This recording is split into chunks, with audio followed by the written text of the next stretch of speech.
Few things are more bizarre and sinister than the regressive left and the establishment media's attempt to rebrand the Islamic veil as an emblem of feminism. It's literally a symbol of the most violent anti-woman patriarchal belief system on the planet. And now this. Rap my hijab, rap my hijab. Keep swagging my hijab. A hip-hop song to teach the kids how cool and empowering it is to wear the hijab. All around the world, love women every shade of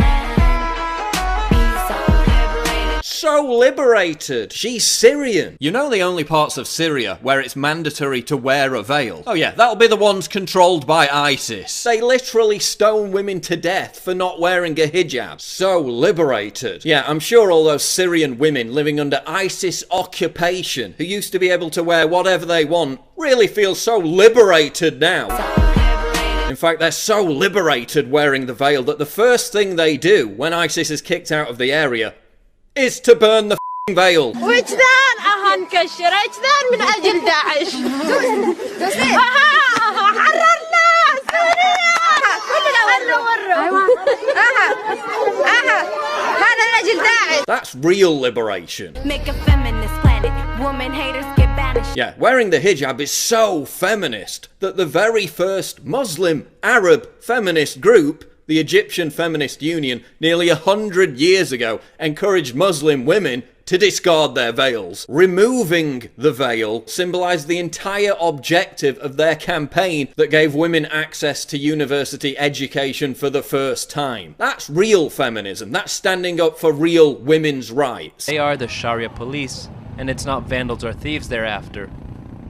Women exposing their hair is only one of the controversial crimes considered to be against local Sharia law. Real feminists in countries like Iran face police persecution and prison for protesting against Iran's mandatory headscarf law by taking photos of themselves without a veil. That's real feminism. That's standing up for real women's rights. That's true resistance to actual misogyny. Whereas this represents total submission to it. You're just jealous of my sisters. Yeah, I'm so jealous of not being subject to an arcane 7th century belief system under which women are herded around like farmyard animals. So jealous! I'm so jealous of something that, according to Asra Nomani, founder of the Muslim Reform Movement, covers, segregates, subordinates, silences, jails, and kills women and girls around the world. According to Bustle, the rap song shatters the typical Western narrative of the oppressed hijab wearer. Yeah, oppressed hijab wearers don't get to make rap videos about it, Bustle. They don't get record deals. They don't get to take advantage of huge media platforms. They get acid attacked, beaten and killed. In India, a father killed his 4-year-old daughter, smashing her head against the floor when her hijab slipped from her head during dinner. In Ontario, a man strangled his 16-year-old sister when she defied their father by refusing to wear a hijab. In Iran, vigilantes roam the streets, throwing acid in the faces of women whose veils are deemed to be too loose. Last year, a former University of Missouri instructor dragged a female relative aged 14 out of school by the hair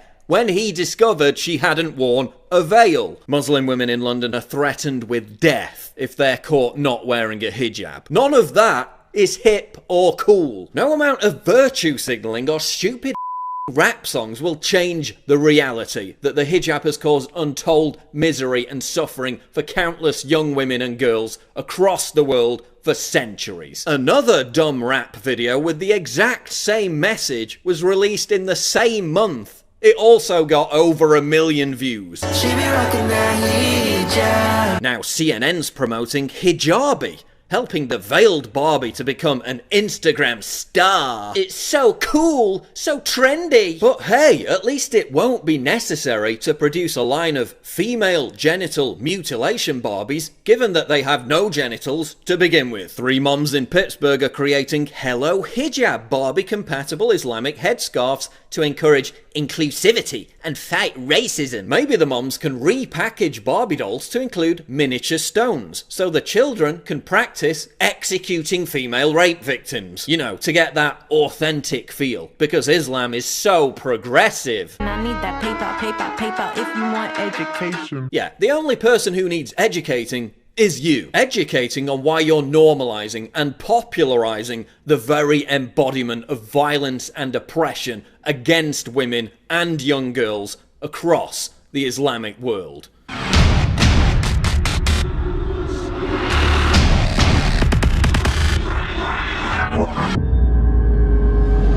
Ladies and gentlemen, Roger Stone is going to be in studio with us in the second and third hour today. Mike Cernovich with huge breaking news. I'll be with us co-hosting in the third hour. David Knight's coming up in the fourth hour. Millie Weaver was out at the Illegal Alien March this weekend in Austin.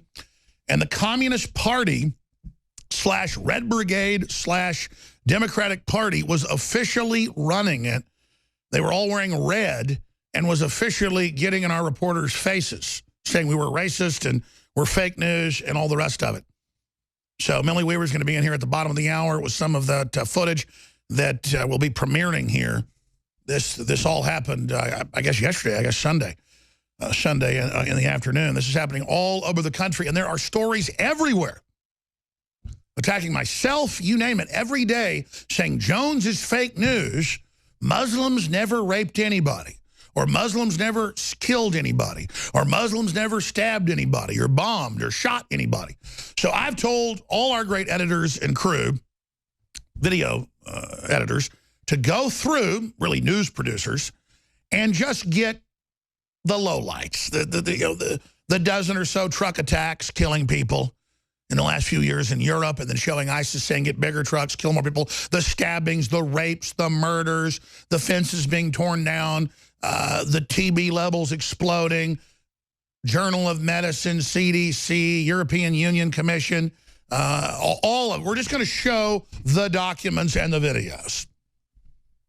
Because every day I see 20, 30, 40 articles about Muslims beating people up in subways, raping people, just totally entitled, doing whatever they want. So much footage that I can't even watch it or keep track of it. And then I hear there's the myth that Muslims are aggressive. There's the myth of Muslim extremism. Where Obama 6 years ago said, Muslim extremism doesn't exist, don't use the term. And the media is so dutiful, so controlled, so absolutely mindless that they go along with it. In fact, I never even got to the vice president's speech yesterday that I meant to play parts of when he spoke there with Billy Graham Jr., there with Franklin Graham, and they both said, we are under absolute Islamic attack. There is a genocide of Christians, hundreds of thousands a year being killed. The UN admits for every person persecuted in the world, there's more than 1.5 Christians being persecuted. Let me explain that. More than half the persecution and killing on earth is of peaceful, productive Christians, whether it's in Latin America or Asia or Eastern Europe or the Middle East particularly, or Asia. It's a fact. Just search engine, Christians most persecuted group, UN. And it's doubled in the last decade. It's open season. And you see the demonization of Christians everywhere. Look at the stories I have, just a few of them. I mean, I've got more than that in the stack here. Germany confiscating homes to use for migrants. And ladies and gentlemen, they're taking hotels.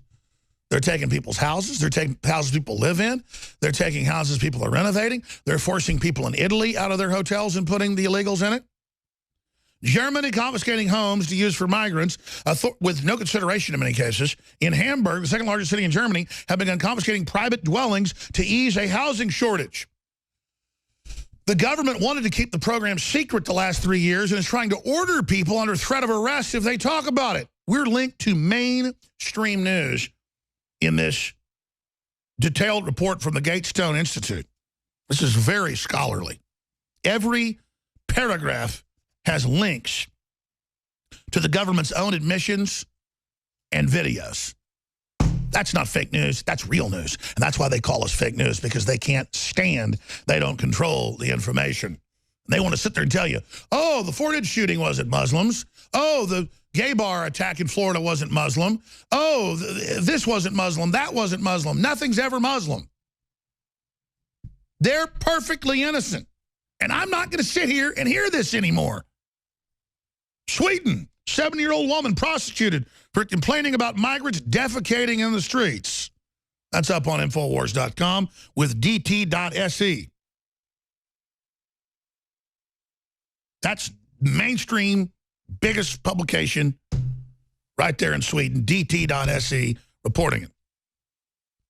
A 70-year-old woman in Dalarna prosecuted for hate speech after writing on Facebook that immigrants are defecating on the streets. According to the prosecution, the woman via Facebook wrote disparagingly of people with a foreign background. And they're trying to unofficially in America now with lawsuits and intimidation and all the stuff that's going on, tell us you're not allowed to criticize illegal aliens of any stripe, but especially Muslims. You sit there and you keep your mouth shut. Remember 3 years ago, they hired former high-level Stasi from East Germany for Facebook to help run a program to report to police and arrest people that criticize Muslims. Sweden, 70-year-old woman prosecuted for complaining about migrants defecating in the streets. And mainstream news reports it like it's good. In Germany, they're starting to prosecute folks. You complain a migrant tries to rape your daughter in the pool or craps in the pool. That's their culture. In fact, I've got reports out of every day out of England where women are being raped, children are being raped, and when they tell them their name's Muhammad, it's over. They say, oh, you're racist. The police actually do that. There's a directive. There's an order. And now there are cases in Europe where they're saying migrants are allowed to rape. It's their culture. Like there was just one case I saw last week where they raped a 7-year-old boy, sodomized him, and they said, well, he didn't understand the language, so he's allowed to. Here it is. Rotterdam child rape victim. Authorities did nothing, was told not to mention ethnicity of attackers. In the U.S., it's just different. If there's any connection to migrants or illegals or refugees, they'll just say, oh, the allegations of rape are made up in a hoax. Then the people later plead guilty. And what's the media's answer? We just need to shut Alex Jones down. Yeah. Continuing. Good luck. Swedish government administering religious tests to Christian asylum seekers and not letting them in. That's right. Don't let those Christians in. And it goes on and on and on and on. The bullying, the intimidation. I have a whole stack of news of professors saying kill Trump, professors saying impeach Trump, professors saying he's a clear and present danger, teachers saying kill Trump, teachers on video saying kill me. It's government crazies. And then they say, oh, he's a clear and present danger to America and our sovereignty. You're the ones killing America's sovereignty. Here's one of the professors, Clifford Cunningham, Infowars.com reported, far-left Harvard professor impeach Trump, urges Republicans to put national interest over party loyalty. National interest. And it goes on when he's on George Stephanopoulos calling for all this. Meanwhile, ISIS commanders say join moderate rebels. There are no moderate rebels. So that's just some of what we've got here. Meanwhile, they're saying Trump has committed high crimes. It's not a crime to fire the FBI director. The Democrats called for the FBI director's firing hundreds and hundreds of times, sometimes dozens of times apiece. We've got more than 14 videos of Maxine Waters saying fire Comey and that Comey's horrible and that she has classified info that he's a liar and he's been working for the Russians. Then he gets up there and says Trump's crazy that Obama was spying on him. And Trump goes, I'm crazy. He's the president. Trump has all the files on exactly how they did it. He has total access to everything. He just can't release it because it's classified, and he said that. The House Intelligence Committee has released limited information. And he says, Comey's calling me crazy? Hey, buddy, you're crazy. You're fired. Insubordination. And they go, oh, my gosh. Oh, my gosh, Trump said it was also about Russia. He was honest. Of course it was about that made-up witch hunt. Not to stop the witch hunt. The witch hunt's ongoing. But when Congress comes out and admits, the Democrats admit, we found no evidence of Russian collusion. But we want to expand the probe. It's a load of manure when all Trump said through Sessions was they better investigate Hillary or heads are going to roll. Hillary actually got money from the Russians. That's why he's angry. And I was told screaming at the television when he sees it because he's not a Ruski agent. He's trying to make America great again. It's all coming up. We told you last week where his heads are going to roll. Trump's going to start chopping heads. I think it'll be when he gets back from his foreign trip. Watson has intel that it might be as early as tomorrow or today. But you notice everybody's saying exactly what we said this weekend now, 4 days after we broke it. White House sources, Trump looks to replace Spicer as purge of establishment advisors begins. And now the New York Times say their sources have confirmed that. Oh, because we're fake news? Oh, no, no, no. We're the opposite because we've got the contacts. We've got the intelligence agency contacts. We've got you, the giant audience that gives us intel. And we've got a crew that's willing to tell the truth and take action. And that's why they're scared. Trump's eyeing Spicer replacement as part of broader White House staff shakeup. Report. Oh, it's in the Washington Post, the New York Times, and the New York Daily News. 4 or 5 days after we break it. We're going to have more of the Roger Stone breaking news. Oh, look at the stop a drudge. Trump to clean house. President seething over leaks. Everything I told you last Tuesday and Wednesday, I said he's seething over leaks. He's super angry. He's screaming at the television. He won't talk to hardly anybody but patriots and hardcore libertarians. And he told them, I tried to compromise with all you morons, just try to save the country, and now you're trying to destroy me? Gloves are off. Let's skip this break. Because I may not even have a show in the future, you know, if we don't just occasionally do this, because they're trying to completely shut me down. Now, but that's the only one. I'm going to stop now. I know the network hates it, and I shouldn't do it. I just get so upset. Listen to me very, very carefully, ladies and gentlemen. Oh, look, scoop. Trump irked at cabinet and staff. Mueller sweeping shakeup. And what I love is no one is giving us credit, even though we broke all this on May. Well, I said it on May 10th, but it broke on InfoWars May 11th, and no one gave us credit except Mike Cernovich. And the reason we're here pointing out the credit we should get every day, a week later, a month later, a year later, when what we've said is confirmed exactly as we said it. I told you hidden tones over cable and broadcast TV a decade ago are activating and communicating with smart systems in your house. And all of it's been made public 1 week ago. I told you 18 years ago that Google, right when they were first founded, had a plan in some of their first press releases to shareholders. It wasn't public press releases, but internal to shareholders and prospectus, that they were going to have computers listening to you inside your house for the ultimate data mining sources for algorithms and profiles. All of it's come out in the last year. We told you all of it over and over and over and over. And because we would break things nobody else would break, we have intelligence agencies and foreign governments and the president listening. And now it's become a feedback loop of good info because we were reporting stuff nobody else would report, so people in government and things wanted to hear somebody that was doing a full wide spectrum analysis, and they knew a lot of inside baseball themselves, so the areas that they knew about, they knew we were accurate, which only sent our credibility up even more. And now, the creme de la creme, now the explosive mixture in the chemistry laboratory, now we get accelerated leaks because patriots know we'll tell it like it is and aren't afraid to stick our necks out. And don't answer to corporate boards above us. Why do you think the New York Times mirrors what we say now a week after we break it? We're forcing them to break it later. They already knew this stuff. They got a lot more moles and people than we ever thought about. But they're doing that for influence and control, and so they can manipulate the process. Influence peddling, in my view. By us being there and being able to put it out, or Drudge being able to put it out, it forces them to respond. And look, I know most of you know this better than I. I'm talking to new listeners so they understand this paradigm. Waging war on corruption. All right, you are go. It's Alex Jones, coming to you live from the front lines of the info war. Now we see you got it.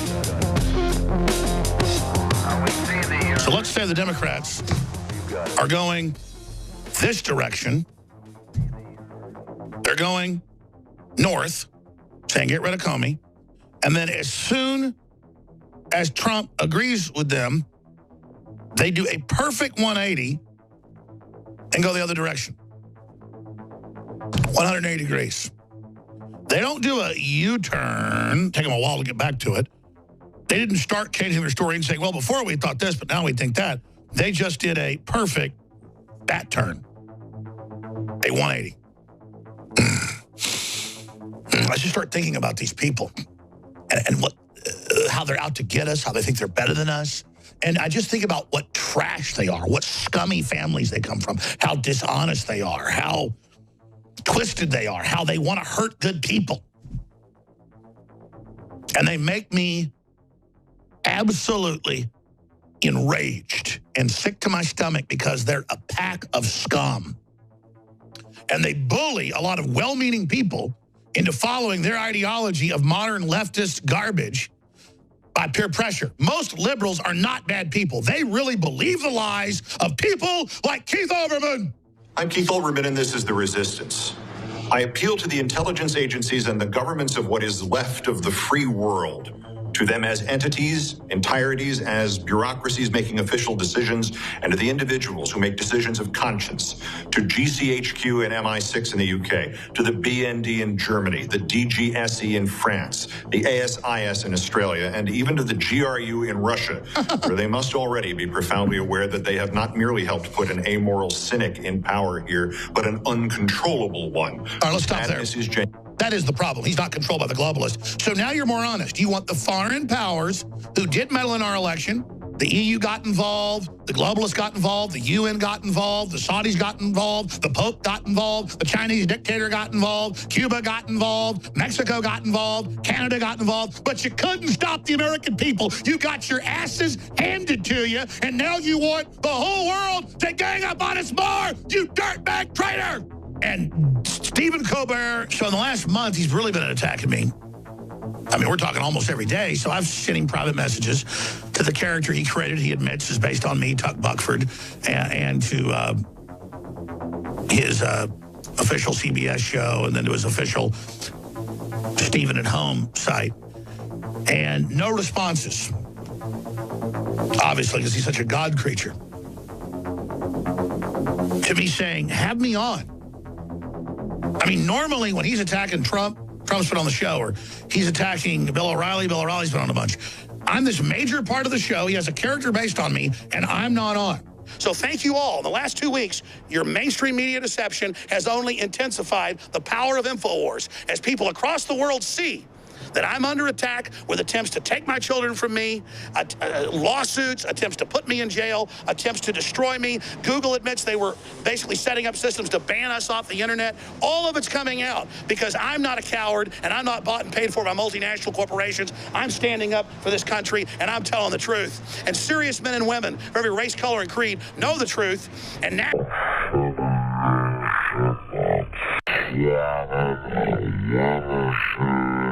And true liberalism is awakening again, and all the old corporate whore media systems are going to be swept away like a big rain coming in and flooding into the gutters.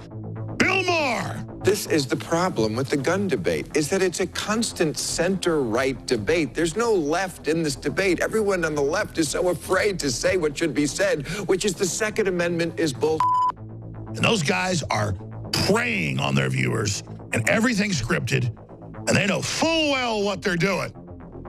And I just think my lucky stars, I'm not one of them.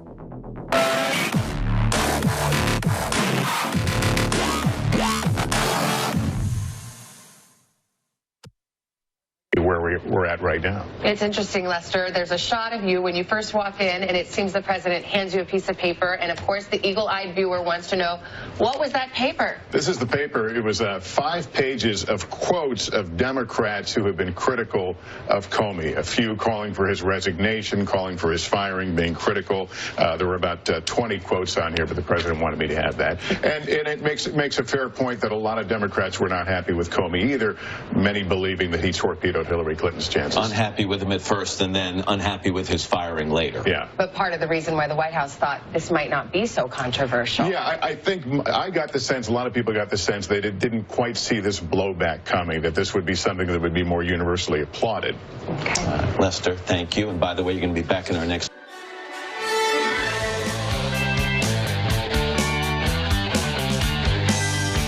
All right, Millie Weaver is in studio with us a little bit in the next hour. Roger Stone's going to be here and host at least 2 hours with us.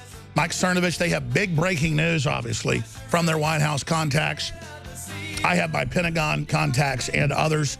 Huge developments. Trump hasn't decided what he's going to do yet, but he is really looking at a major purge. We first reported on the fact that this purge was coming last Tuesday, and since then, the basic breakdowns of what we put out have all been confirmed. Now, Millie went out over the weekend here in Austin to the illegal alien march. It's called the Migrant March, but under the UN, there are no borders. Everyone can migrate, do whatever they want. The UN and the State Departments then administer the new migrant populations inside your country. So it's global government colonization. It is modern feudalism integrated with the older forms of colonialism, but now they're using the third world to colonize what's left of the West. So this is full spectrum dominance. We're going to go to that in a minute. Millie Weaver is here. But first, I wanted to play a clip that I saw last week because it ties into all this of a lady at Western Washington University, at a major art school university, where a man has a Jesus is Lord sign in the Commons area where we supposedly have free speech, and reportedly the name Donald Trump is seen somewhere on there, though I have trouble seeing it. And she begins, like the Exorcist, to howl and scream. Now, I want the crew to put this together later. We have every few days some crazy thing where people go and just go nuts and scream and yell and throw food and panic and roll around the ground like toddlers. And then weirdo professors come over and calm them, and then they go to these areas and are given Play-Doh, crayons, and crafts like they're 5 years old. So this is the true Arrested Development Psychological Warfare Center. In fact, it's in my stack from yesterday. I want to talk to you about this, Millie, where they banned Mother's Day in the United States and Canada at public schools, and are now saying men have uteruses too. And, of course, Bill Nye said that chromosomes don't affect the sexes. The sexes don't exist, only the ones that Facebook mentions. It's now up to over 100. It was 50 just 2 years ago. So, ladies and gentlemen, this is a full-on attack to turn the public into gibbering mental patients. And Millie Weaver was in the middle of it, being stalked, being told she's a racist. A lot of this has cuss words, so we can't play a lot of it.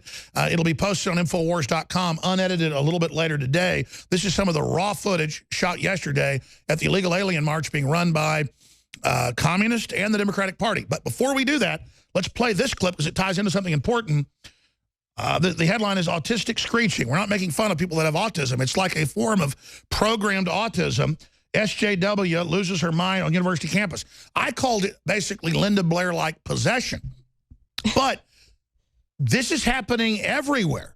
And so it's temper tantrums that are thrown. This is the Arrested Development. So let's play this clip. Here it is.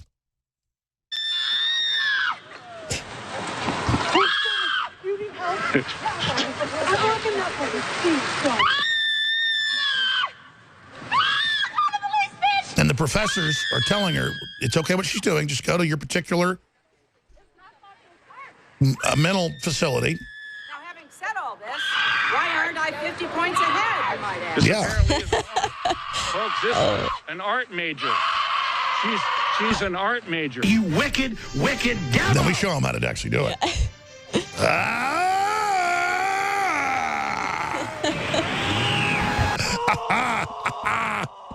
Art is really going downhill. Let me see your war face. Ah! That's not very scary. The arts are going downhill, folks. This is an art major. Oh, she's so That doesn't scare me. Better get better at that. And it goes on and on. Millie, I want to do a plug here, but then I want to get your take on all this. But just overall, we should put a compilation together showing, and we should find patient zero in the last few years where this just throwing convulsion fits, rolling around on the ground. If you're a radio listener, you couldn't see it. What is this? I mean, I know you've got a toddler yourself, but they're not, you know, badly behaved like that. they're being triggered. I mean, I think there's a level of arrested development that has to be going on here.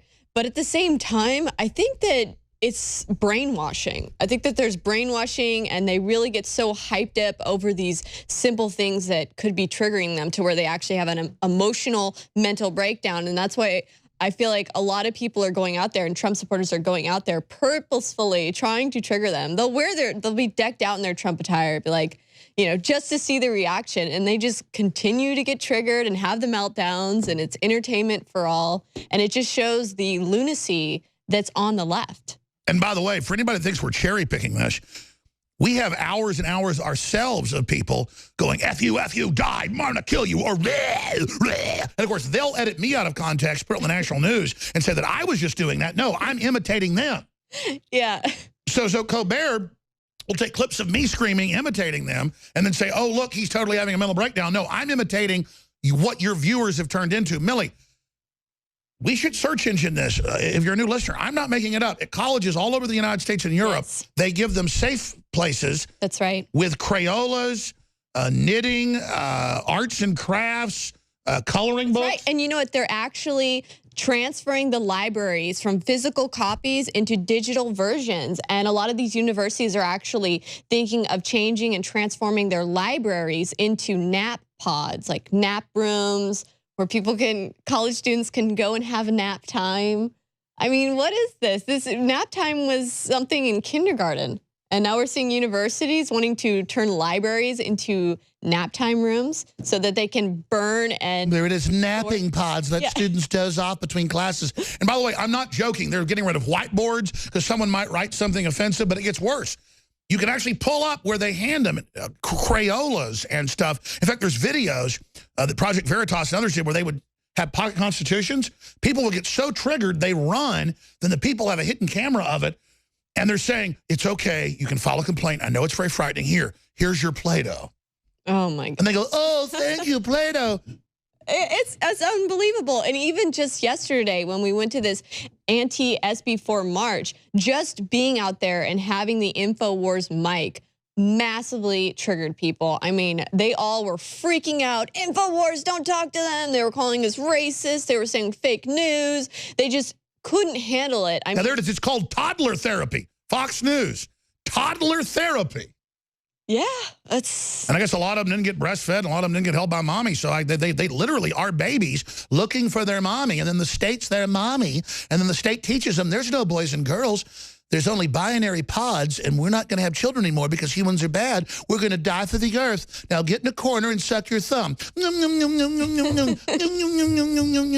It's arrested development, and we've actually seen this happen in Japan. And Japan, Tokyo especially, is such a huge city. The cost of living is so high. People are under so much pressure, and they go into video games, they go into anime, they go into all these things. Most men will not get married or have kids. That's right. They just won't gut up. They won't. It's like they want to run away from the responsibility of being an adult. Of course, once you have kids, what's it really like? You just want, they're awesome. They're amazing. They're such a blessing, and they actually they force you to grow up. And it's fun making them. Responsible. Yeah. I mean, God gave us this incredible fun. Yeah. So, you know. Thank you, Jesus. Now it seems like all these SJWs are replacing pets like dogs for children. I mean, they would rather have a pet or a dog. Oh, absolutely. You see some woman with a little dog, but then they get pregnant, and I go, I know where that dog's going when you have that baby, back seat. Yeah, right? Which is fine. Personally, my dogs are still spoiled, and cats are spoiled. It's all ridiculous. But, Melly, let's start actually getting to your report, because I don't want to run out of time here. But just briefly, we are selling the Trump Pence shirts, which, by the way, had been bestsellers, 300, 400, 500 a day. Then when Trump started going a little bit sideways, sales went down to like 30, 40, 50 a day. Guess what? I noticed last week, as soon as he fired Comey, I walked over and I talked to our shipping department. I said, let me guess. Sales of the Trump shirts are way up. And they said, let's look. They said, yeah, we're selling 150 a day. Again, people want Trump to get tough. Yes. They want him to take action. But regardless, nobody's perfect. But Trump is the man in the arena.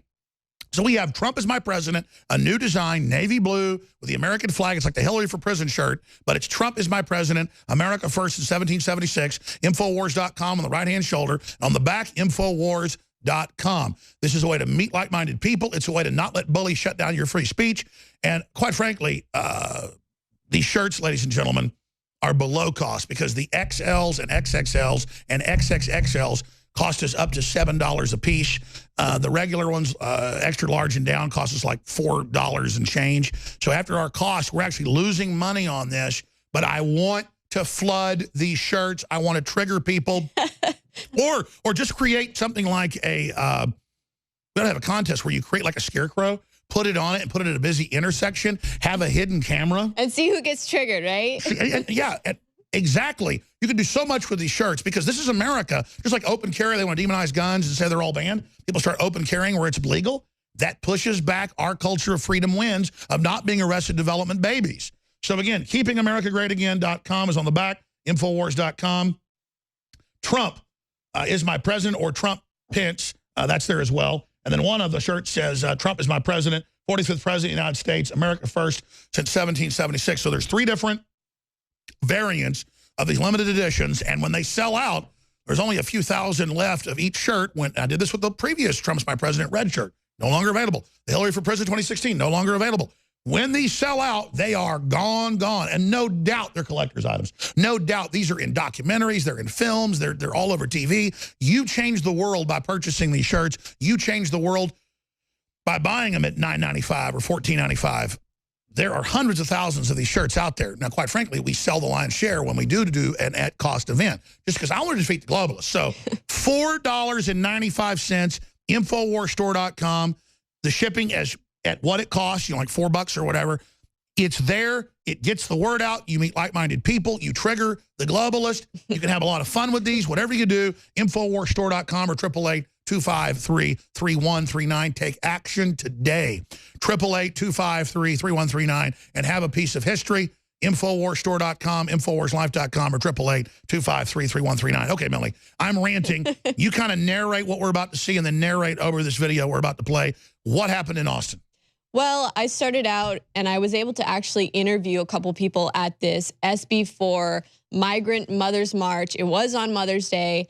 And at first, some of the people were, they were talking to me and everything like that. And then halfway through a conversation with a woman, she realized I was with InfoWars. She's like, what? You're with InfoWars? Wait, I didn't fit the racist, xenophobic stereotype that they have tried to push on people like InfoWars or like Donald Trump supporters. And the next thing you know, this march starts going and we have been swarmed and we've been being stalked by these people who want to make sure that they can go around and tell all the other protesters there, don't talk to them, they're with InfoWars, they're fake news. And this guy right here, he actually is wearing a little badge that says that he is a Democratic Party chairman for Travis County. So he's actually a member of the Democratic Party.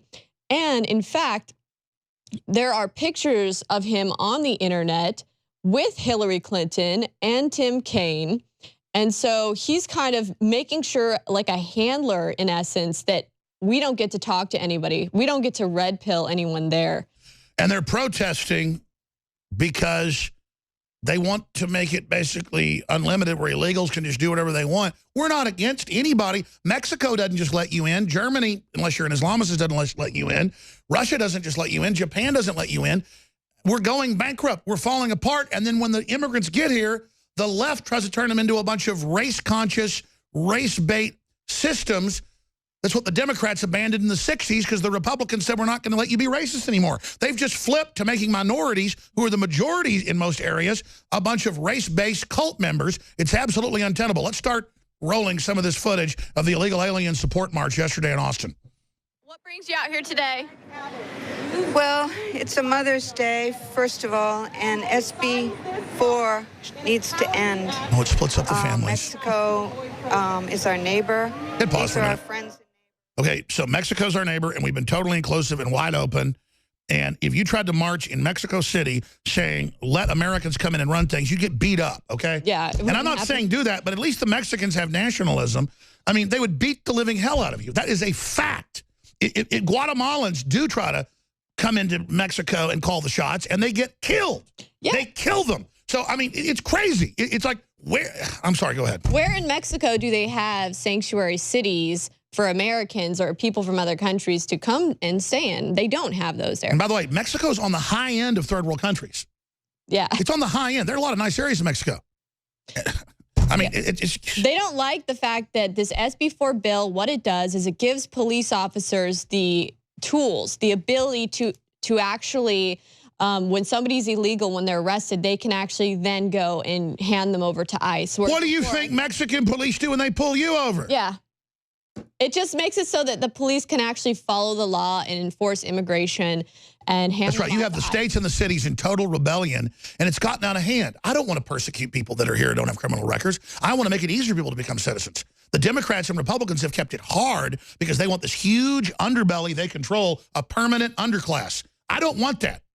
I don't want a permanent underclass of sterilized people that took Gardasil shots that are all pissed because they're poor, thinking I caused it. I want Mexico to be wealthy. I want us to be wealthy. If Mexico was better than America, I'd go move there. I'm looking at Costa Rica. I mean, I'm not saying I'm going to move, but, you know, it ain't that I'm trying to keep away from brown people. I'm trying to keep away from communists. Yeah. I'm not moving to Venezuela. I kept trying to tell these people, you know, it'd make more sense if you were out here trying to protest the fact that our immigration system is flawed, it's inefficient, there needs to be a change or reform in it, and to make it easier so that people can go through the proper process to immigrate faster. And they just didn't want to hear it. They're like, nope, you're fake news, InfoWars. And by the way, we're playing the lighter stuff because everybody else is cussing, but here it is. I feel it's unconstitutional, illegal, immoral roundup of human beings. I think that it's unethical and it's fake safety. Hey, pause. But Democrats love it when old ladies get their houses taken because they're in the rears and can't pay their income tax because their husband had a heart attack and died. I mean, that's like my grandmother who died this year. I mean, it's just ongoing. Oh, but then it's okay to take people's houses and sell them on the courthouse steps, isn't it, Millie? Yeah, it's pretty crazy. I mean, everything she says is bull. Yes, and it's coming from this false, they're being fed misinformation. It's this false, we're the loving, oh, we're the saviors. Everybody else is bad, Millie. Yeah, they're definitely being fed disinformation. But watch this clip because this lady then comes up and make sure to tell the woman, they're fake news, you know, don't talk to them. And by the way, we're going to go to break, and I'm going to come back and be a good boy in the next segment. We're going to have limited comments because it's hard to not comment every 5 seconds. I'm horrible about that. But understand something. We're there showing what they're saying. So if you want to defend your ideas, you talk to us, but instead, they always come and yell and scream and cuss during the few normal people that would actually talk to us. It's crazy. No, we're real news, dummies. But, oh, you've got your little label that the corporate media gave you now to put on us so you feel all powerful because you're a bunch of sheep-like followers. Well, you know, Alex, I'll start interviewing and trying to talk to these people, having reasonable dialogue with them.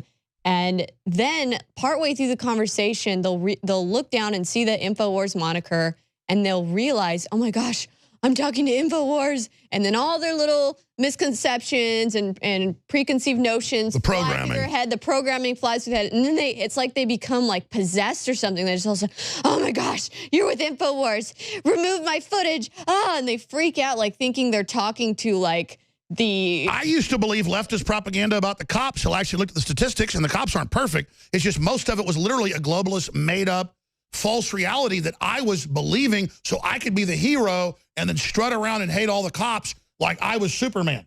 So part of this is just realizing you've been conned. And it's part of their little SJW thing is to like hate on InfoWars, bash InfoWars because they're being the most superhero SJW possible. So it's a virtue signal to go out and hate on InfoWars and yell at us and curse us out. And it's really bizarre. And then they try to say, you edit the clips to make us look bad. It's like, no, we don't. It's not even edited. You guys make yourselves look bad when you're screaming and cursing us out. How hard is that to understand? They're the ones making themselves look bad. We don't need. Well, you and Gavin have a lot of courage being out there all the time. When are you guys going to upload this big group of clips we haven't even played yet? It's going to be uploaded very shortly, probably within the hour. Well, basically, the headline is this. Communist Party / Democrats organize illegal alien march. Yes, and we didn't even get to that. I recognize some of the local communist leaders out there in this march, And, you know, so you had the commies out there, not to mention the fact that on May Day, the communists had also had an immigrant workers march that marched to the Capitol and aligned with them. And again, let's explain. A lot of these immigrants are just hardworking people from bad situations. They're being managed by pure evil, the Democratic Party and the communists. Exactly. They're being used. I mean, communists have killed like 10 times what the Nazis did. I mean, you don't get worse than commies. It doesn't. And they're being used and exploited because they don't know better. And that is why it's so important that people go through the proper immigration process, learn about the Constitution, their rights, so that they don't come in here and get used and exploited by groups that have political agendas like the Democratic Party operatives that were literally herding them around like cattle and clipping us off from having any type of dialogue with them. And that's a cult. A cult is marked by they won't let you talk to members of it. The media is calling me a cult leader. There's no, oh, Alex, you've got the answers, or a big group, or some church I'm at, or people. I mean, I'm the most uncult-like boss there is. Most people in media are running some narcissistic, kiss my rear end cult. It's just total bull. It's the Democrats and the MSM that are the cult of dumbasses. Another interesting thing is that these people were out there chanting, Si se puede. That was their chant, which means yes, we can. So it's like the Obama. It's a communist chant out of Latin America that Obama picked up. Yes, it is it's trademarked by the United Farm Workers, and they have been linked by the FBI to communist groups. So well, the whole Black Eagle, and again, they did some good things, but just because they were getting, you know, people to not be around deadly pesticides, we're fighting that too, glyphosates, doesn't mean that communists are good. Again, they seize on issues to become the leaders of movements. That's right. And a lot of the people out there, you could tell the ones that were just kind of going along being used and exploited for political agendas, they were all wearing red. And when I went and tried to talk to them, like, why are you guys wearing red? You know, they're just like, oh, we don't really know. Chavez. Just in solidarity. We don't really know. Same, it's in Latin America, red means communist. Yeah. So they're all dressed in red, and they've got local communist leaders out there handling them, and Democratic. And the thing is, they don't know that all these Latin American countries were rich. Some of them as rich as the U.S. or richer until communism took over. You're like beautiful mountains and fields and soil and culture, and then communism comes in, and then they wonder why it's a hellhole. It's going to be a hellhole here too, ladies and gentlemen. Because with communism comes violence, everything. It's just, it's crazy. All right, I got Roger Stone coming here in the next segment, and I've been going so long. We haven't gotten a lot of this clip, but it'll be up on Infowars.com, so you can choose to hear the communists and others for yourself. But let's roll some more of this footage that Millie and Gavin got. Protecting us. All they need to get a warrant. Huh? They're fake news. Yes, it's fake news. There are a lot of police out here today during this SB4 march on Sunday. If you've noticed, I don't care if they're white, black, or Hispanic, you look at these liberals, they just kind of like walk like they're toddlers and like don't know where they're going. It's just totally weak. I'm sorry, it is. Keeps bumping into you. There's always some good-looking women, though. I think they're being nice. So here's racist. I learned the word racist. This little group here is part of the group that was following us around. They're all talking, oh my gosh, that's InfoWars. Do you think you should be out here protesting for more efficient ways to legally immigrate? And don't they see, we have InfoWars flag. We could be like, you know, their media and go out and not say who we are. It makes it easier for people to legally immigrate, go through the classes, and follow the proper system so they don't get taken advantage of by big corporations and get paid lower wages. Remember, the entire elite is for this. They claim they're anti-establishment. That's his Democratic badge right there. And there he is with Hillary Clinton. Tim Kaine. I mean, Kaine looks like a vampire. You want to talk to us because you keep, like, standing right by us. Did Tim Kaine suck your blood? Maybe he can't talk because he's like an undead from He's campaign. just standing by us, making sure that we don't get to interview or talk to anybody else because he tells everyone, don't talk to them as soon as we go up to him. Are you with Alex Jones? Yes. Okay, you can eliminate me. You can eliminate me. She's too cool. What I said, please. Which just makes them look like morons. Yeah, look. Don't talk to them. Stay in our own cult. They're freaking out. By the way, I was joking. I don't believe Tim Kaine actually drinks his So blood. these people are aware that we're with InfoWars, and they're kind of just sticking around us. So what they're doing is interfering with your free speech, Yes. which they admit they want us banned. They want to shut down. They want, you know, all this. Liberals want Trump dead. A bunch of people telling everyone to not talk to us. Take away my film that you did of me. Take it away. For the very same reason you're here, I can't. All right. It's And then he's back in your Look at face. it. They put their signs in front of our cameras. When people do protests, they go out to talk about issues, talk about their cause, raise awareness. This is speaking volumes right now. We don't edit it. Right now we're speaking volumes. That's right. We only edit for the spaces on the footage. Yeah. We show it all. Edit it to say anything that you don't say. Bullshit. What? They deposit.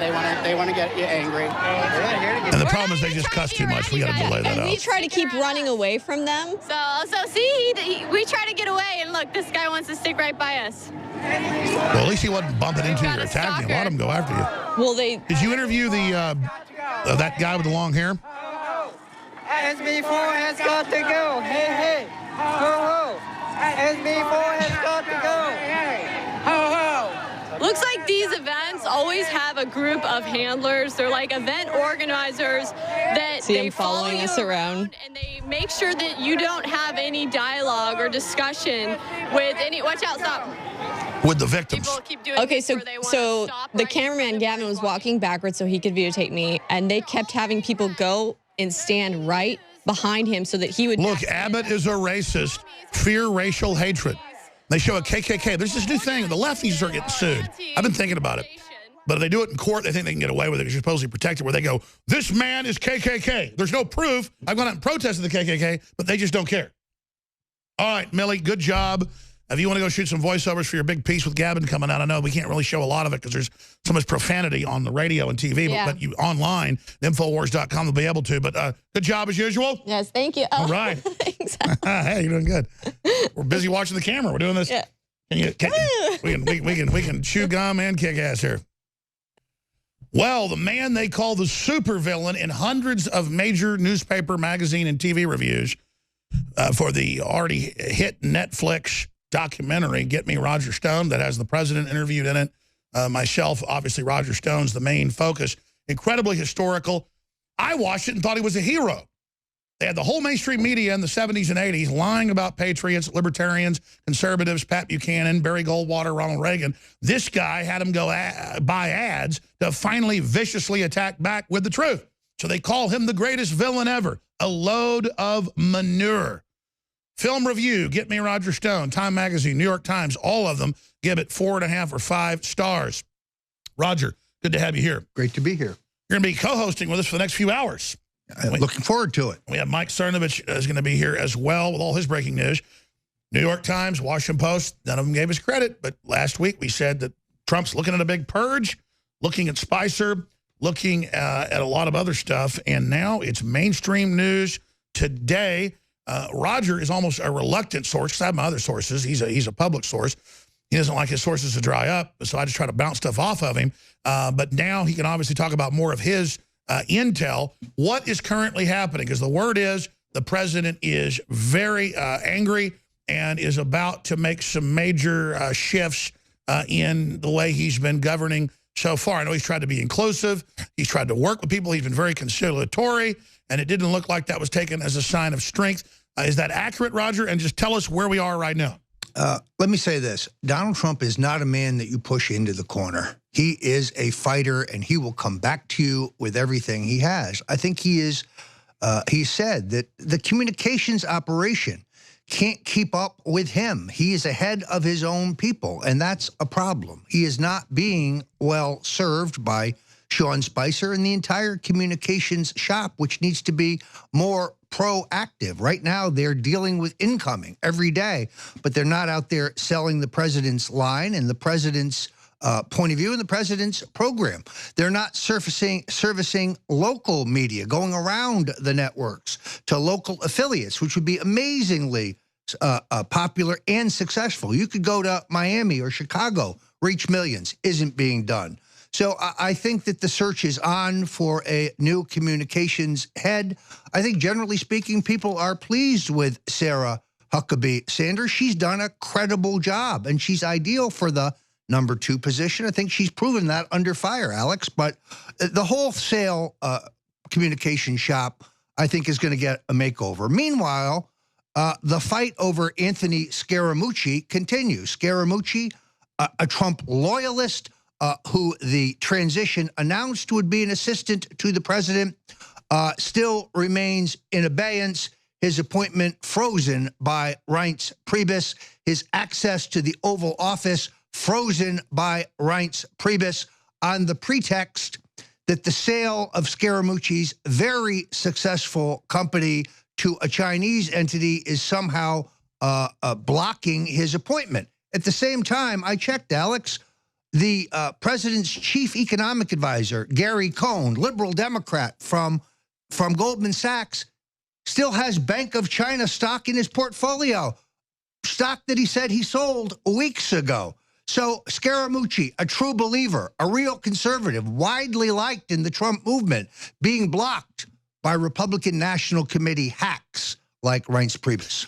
So what we have is unjust weights and measures. We have selective enforcement. We have Scaramucci playing by the rules, and then you've got Goldman Sachs boys in there who are allowed to do whatever they want, just like the globalists always are. You were on yesterday, and you were on fire, and if you could just repeat that, because you got interrupted by a break, and I was actually watching it last night and was frustrated by the fact we had to go to break. You were getting into the fact that your quote was, they made a mistake dealing with Trump. If you can get back into that. Well, I just think that across the board, the whole Comey thing has created a situation in which the president is unhappy with the beating he's taking from the mainstream media. He is unhappy with the response by his communications team. He very skillfully, as Mike Cernovich told us yesterday, was able to keep the Comey thing from leaking, which is a first in the Trump White House, because the staff put together by Reince Priebus leaks like a sieve. I think he's angry, and I think he knows that he needs better people to get the mission done. And I know that he is privately placing calls and talking to people. I have to wonder whether this is going to spill over into the FBI selection, Alex, because as I looked at that list this morning, I think it was up on Fox, there's not a Trump person there. These are all Washington insiders. There's nobody there who's loyal to Donald J. Trump and his mission, and that concerns me very greatly. Yesterday, you made the point, they made a mistake. They pushed Trump too hard. And again, can you get back into... I may have to go back and look at my exact quote because I was exhausted, but I need a little more frame of reference. Well, you were just saying that he tried to work with people. They attacked him. They lied. Yes, now I understand. Yeah, larger context. I think the president came into office, Alex, thinking that he would get the same honeymoon as other presidents, that the election was over, it was time to unite the country. First 6 months. Yeah, Hillary Clinton said something mildly conciliatory. So he met with Al Gore. He met with Al Sharpton. He indicated that he didn't favor the prosecution of Hillary Clinton. He thought that the country would come together as they have after other raucous political contests. There wasn't a honeymoon. There was a war moon. They moved on him immediately. And on every quarter, I think he is particularly angry that they have promulgated this Russian collusion nonsense, but they refuse to look into the crimes of Hillary Clinton and Bill Clinton and the Clinton Foundation and Chelsea Clinton. And he's sick of it. I think he is sick of it, and it's his government. I don't understand why the Republicans and the House and Senate Intelligence Committees are not more proactive into examining what we know to be the surveillance at Trump Tower. The Justice Department not active enough in looking into the surveillance at Trump Tower. So from the president's point of view, we're obsessed with Russia, but we're not looking at the surveillance of the Republican candidate for president of the United States. Yes, I think it really pisses him off, and it should. Absolutely, and you know, in a wider area, you made the point is they made a mistake. They pushed him too far. Now he's on the warpath. Yeah, I think all holds are barred. All holds are barred now. In other words, I mean, no holds. No holds are barred now. In other words, He tried to play patty cake with the establishment. He tried to bring them in and have national unity, and he's been spurned. Now he's got to scorch the earth. He's got to do what they did in the 70s. He controls the Justice Department. They are criminals. I think that that a Donald Trump in fighting mood is big, big problems for the political establishment and for the globalists. That's right. And they use his honesty as if it's a weakness. He has the deputy head of the Justice Department and others come out and say, no, we recommend you fire Comey. The Democrats had all called for it as well. And he goes, yeah, I got that too, but I was already getting in the mode to do it because of just how weird he acts and all the things he does. He won't investigate the leaks and this made-up Russia thing. And they go, oh, my gosh, you just admitted to obstruction of justice. No, he's so honest. There is no Russia deal. He won't go after Hillary for all of her Russia stuff when it's all cut and dried. That's what Trump's saying. And then, of course, the last straw was from my sources, and it wasn't in the news until this weekend. We reported it last week.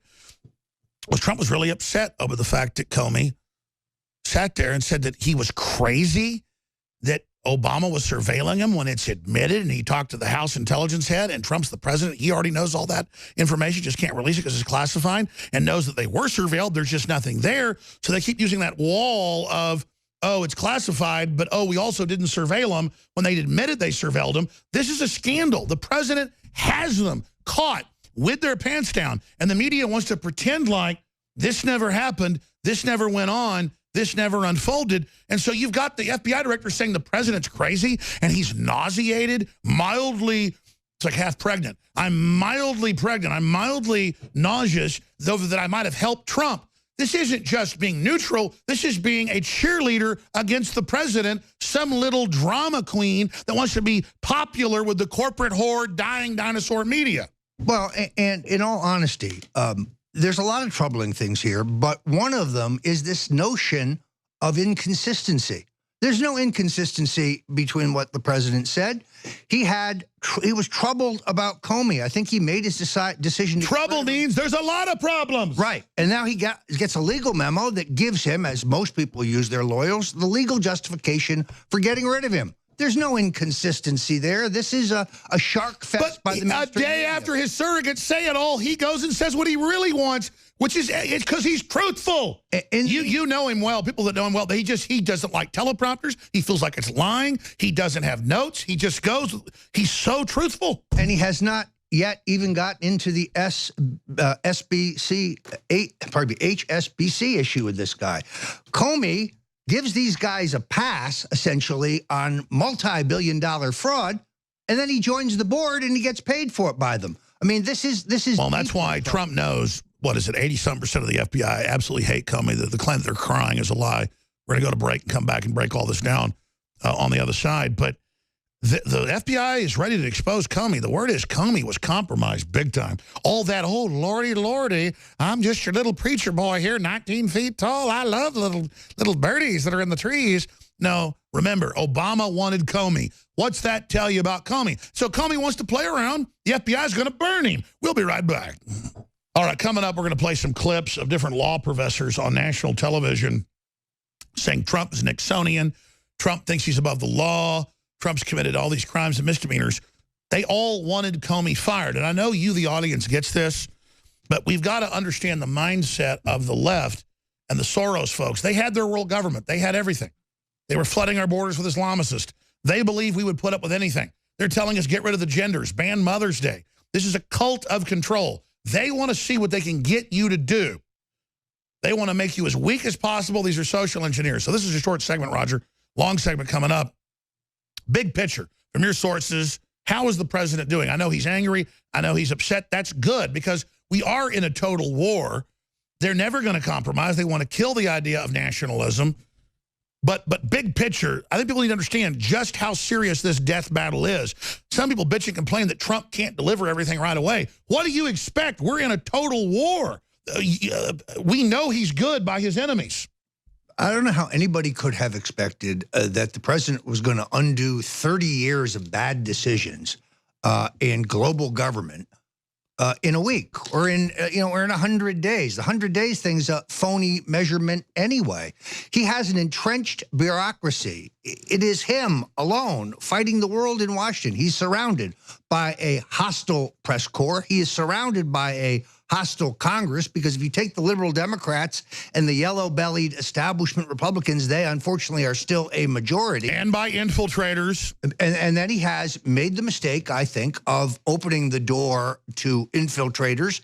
In an attempt to get people of quality, he's overlooked some of their anti-Trump credentials. Why, for example, would we appoint Kay Bailey Hutchinson, the former senator from Texas, a never-Trumper who made vicious attacks on Donald Trump, to be the NATO ambassador? This makes no sense to me, but that's who Rex Tillerson and his puppet master, Condoleezza Rice, are pushing for that job.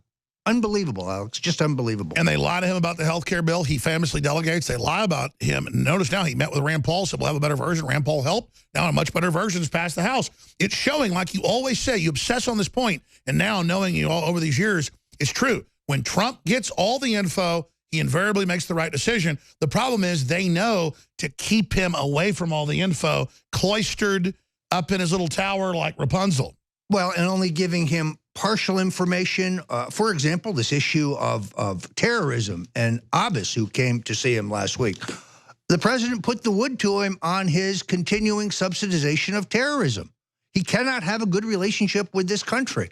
But I know for a fact that a memo outlining Abbas's support for Hamas and Hezbollah and so on was kept from the president until he learned about it and demanded it. So he is not being served well by his staff. Donald Trump is essentially an army of one surrounded by mostly hostiles. The only people that I can see in the White House staff who are loyal to the president are Keith Schiller, who is his longtime bodyguard and now in White House operations, and Hope Hicks, who was the press secretary during the campaign. Those are the only true Trump loyalists I can find. Alex, I have known Donald Trump for 40 years. I look at the White House staff list, and I don't recognize any names, virtually none. And that's because the plan was keep all the Obama people in, first tier put in Republican establishment, who then bring people so bad Trump refuses them, but they don't care because that keeps all the Obama people in. It's exactly right. So you have this stalemate because Reince Priebus, the president's chief of staff, will not tell the cabinet members, half of whom are not Trump supporters anyway, that these are the people you're going to hire. Here's the list. This is who you're hiring. These are the people that we have vetted. These are the people we've determined are loyal to the president.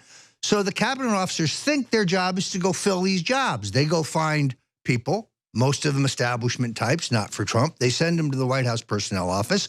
They get stopped there. Stalemate. Meanwhile, the Obama appointees sit there and they continue to leak. And beaver away. And beaver away at undoing everything we want to do.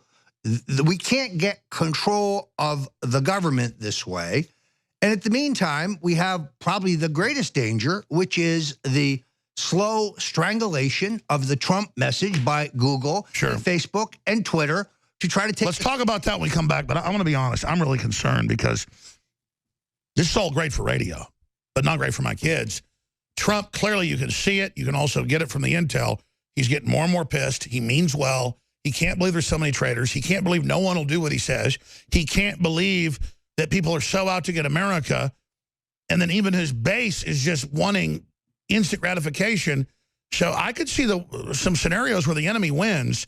Let's roll through those when we come back. Pleased to meet you. Can you guess my name? Lucifer. Yeah, well, I don't want to follow Lucifer. That's the loser. I want to follow Christ. The problem is a lot of people act like they're trying to fight for the people. They're not. You can tell the whole world system is coming against InfoWars because they know we're exposing the truth. And Donald Trump is under attack because he wants prosperity and empowerment and Americana worldwide, not through force, but through our greater ideas and our Judeo-Christian background. My guest is Roger Stone in studio co-hosting. I intend to open the phones up at the end of the hour, right through the next hour with Mike Cernovich for your questions, or Roger Stone, Mike Cernovich, and, of course, myself. I don't normally say, hey, we have a rule today, but I think it'll be interesting if we say we're taking questions. I do that maybe 3 or 4 times a year, but we're going to take questions for Roger Stone, just like Washington Journal does, questions for Mike Cernovich, and questions for myself. In fact, here's the number, 800-259-9231, 800-259-9231 is the toll-free number, 800-259-9231. Oh, we can go to a lot of calls once we go to them. Briefly, I noticed that Donald Trump shirts, we were selling about 500 a day until about his 70th day in office, and he started going a little bit sideways and went down to maybe 30, 40, 50 a day. I noticed since he fired Comey, this is a great bellwether, we're selling like 150 a day. So I'm not doing these at cost to unload them, even though these are limited edition shirts. I am selling these shirts, these 3 shirts, at cost, $4.95. In fact, if it's an XXL or bigger, we actually lose money. They cost us like $6, $7, depending on the size of the shirt. There's more fabric. Keeping America Great Again, Infowars.com's on the back. On the front, navy blue, beautiful right arm, Infowars.com. Trump is my president, America first since 1776. This is about meeting like-minded people. It's about triggering anti-free speech folks that are out there. It's about taking action. So we've got Trump is my president, new navy blue style. We've got Trump, Pence, Keeping America Great Again with Infowars.com on the back as well. America first since 1776 on the back. We have another that says Trump is my president, 45th president of the United States, America first since 1776. And then on the back, it has another message, Keeping America Great, Infowars.com. So if you want to stand up against these bullies that get triggered and freak out every time they see this, or you want to put it on a scarecrow in your front yard and, you know, videotape libtards attacking it, whatever the case is, or want to give it to your mom or your dad or your son, your daughter, it's $4.95. And quite frankly, you add that together, because the smaller shirts cost $4.95. The bigger ones cost $5.95, $6.95. It goes up. XXXXL is like $7 or something. I don't care. This is a loss leader. 5.0 review on all these shirts. We also have the limited edition Make America Great Again poster, color poster, put out by a top artist. Only 1,000 of those were printed, and they will probably sell out by tomorrow, and then we will never put another out. It is, again, limited time special on that, and when it's gone, it is gone for eternity. We also have some big specials, 25% off of the entire family of Alexa Pure water filtration systems. If you're not filtering your water with a gravity-fed system, I think you're personally absolutely crazy. And quite frankly, they ended up making too many water filters for this quarter. They already have such small margins because they're competitive at Alexa Pure. And it is one of the best gravity-fed filters out there, stainless steel, you name it. But normally they'll sell one of their 6 or 7 units at a lower price. This is everything 25% off. It's not like some of the big companies that raise the price one week and then lower it the next. No, people, you can go look. When you're getting gravity-fed water filtration systems for $59 for the smallest units and $140 for, $180 for the biggest units, you just cannot beat it at $147 for one of their larger units. So InfoWarsStore.com, InfoWarsLife.com. And that's how free market works. You know, they came to us and said, well, yeah, we've got too many of these for the quarter. And, the folks that own the company really want to offload these. So we're ready to give them to you at basically a loss for them. It's not quite a loss, but it's almost a loss. So if you've never gotten a gravity-fed filter, personally, I don't know why. There's so much stuff in the well water, in the tap water, you name it. This cuts everything out but the good minerals you need. It reduces everything to like 99999 or completely takes it out. All the studies are there. We've got 4 different companies we carry. They're all apples and oranges. Some of them are better at this and better at that, but it reduces it all to non-detectable levels or completely takes it out. We've got a lot of new systems as well, some new 3-stage systems that are so new. They haven't been reviewed yet, but that doesn't mean they're not highly reviewed out there. And this is a political movement, and it takes money to win wars. And so we've got products you need at very affordable prices at InfoWarsStore.com, so please check that out today. We have the Pro Pure Scout, again, for $99. That is just insane. InfoWarsStore.com or 888-253-3139. All right. Alex, these T-shirts are going to end up in the Smithsonian. I got to tell you, the president's commented on this to me twice. When he sees patriots, like the big rally in in Harrisburg a couple weeks ago, people wearing the Hillary for Prison 2016 and 2017 T-shirts, the Trump is my president shirts, the red ones. It energizes him. You're a one-man walking billboard with these on, standing up for freedom and helping the fight. So I bought a bunch of them, gave them away to family and friends. It's a great gift. And frankly, it helps push the revolution. So I recommend it. Well, thank you for the support. And we're trying to expand here to go to like 18 hours a day live, TV, radio. It's really going to be the new Fox News, but the libertarian, true Americana Fox News. And it's kind of metaphysical. As Fox News really begins to die, to be taken over, to be put out to pasture by the globalist. I know you have the inside baseball on that. I don't know if you can get into it. New libertarianism is rising to replace that vacuum. So folks' support now is more important than ever.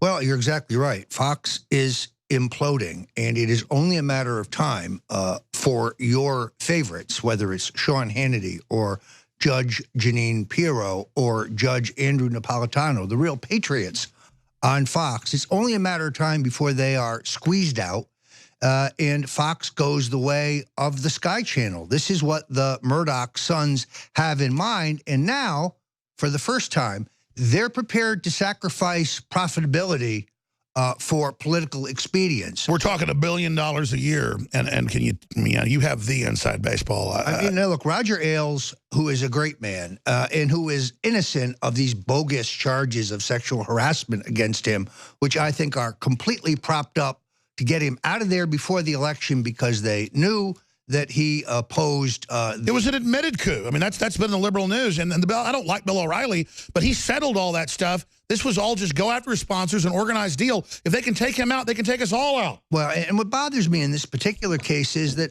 Megyn Kelly testified in this matter, and her testimony was benign when it comes to Roger Ailes.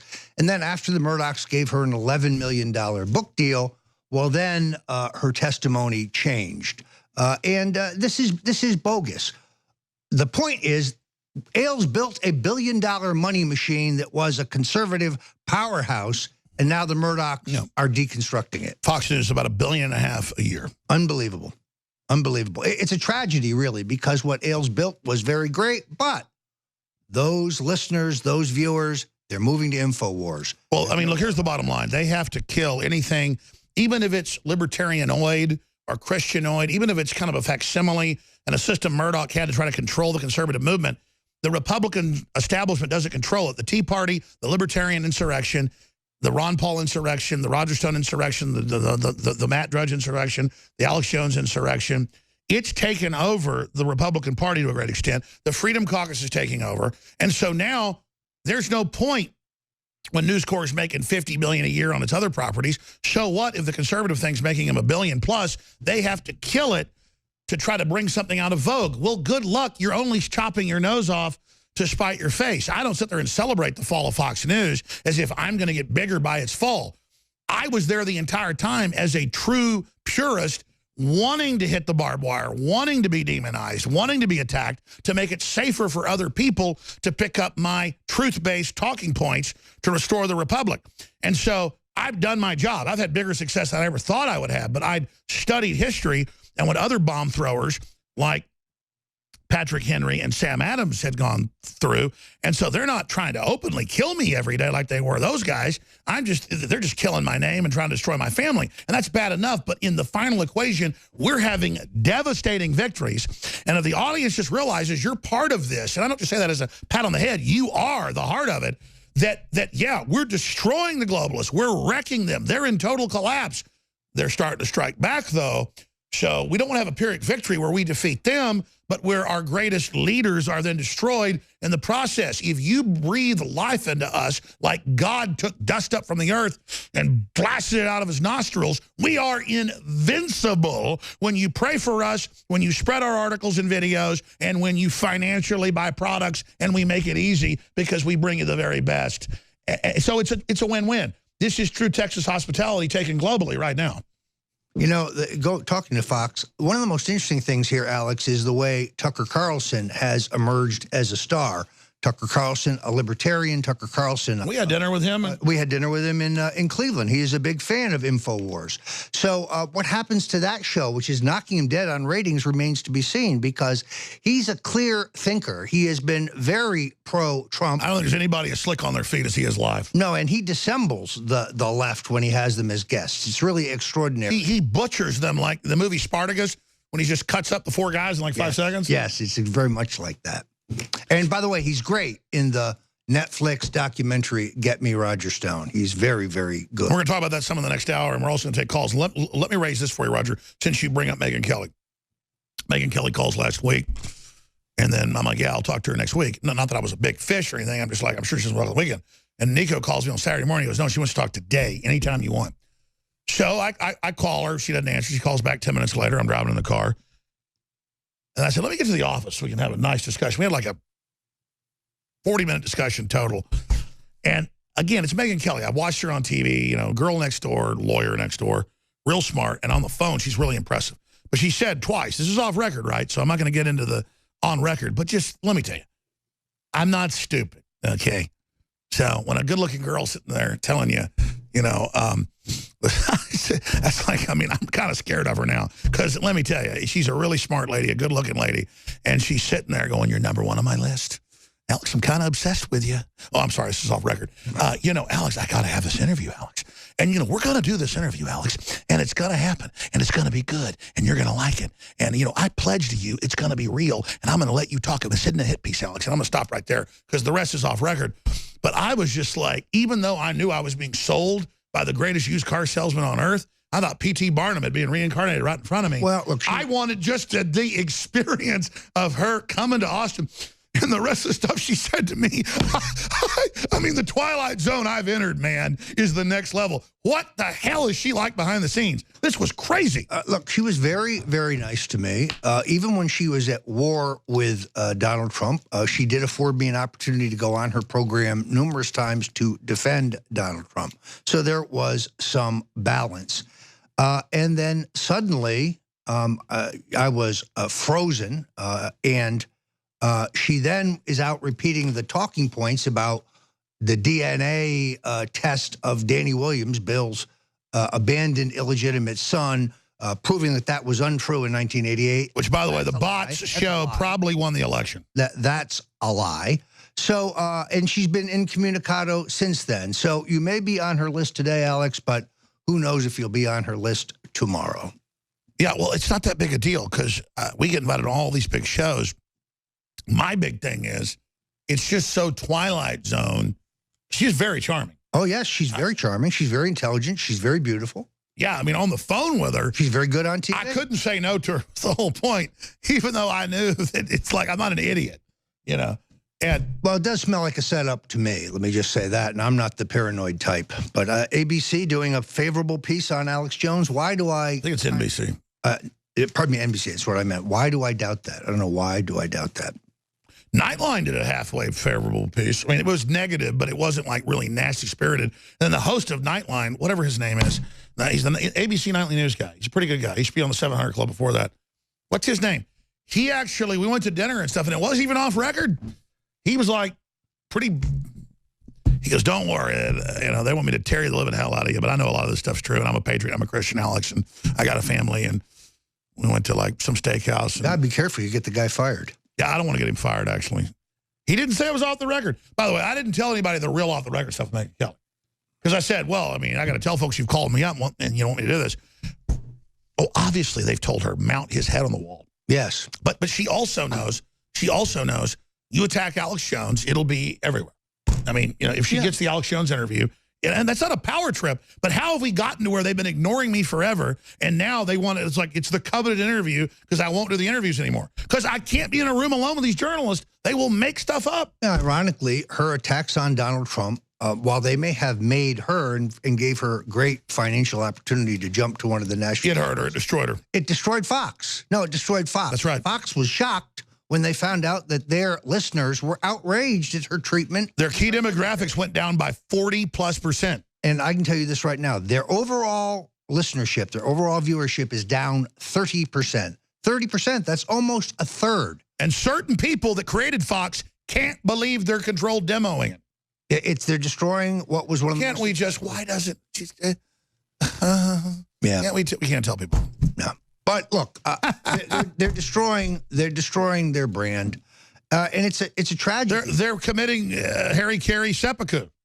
Yes, because it is one of the great success stories in modern communications, what Roger Ailes built, and they're deconstructing it because it's politically incorrect. And because, let's face it, the Murdoch boys want to be well-liked and well-treated when they go to the Upper West Side New York cocktail party. By the way, it was Dan Harris from Nightline. That's right.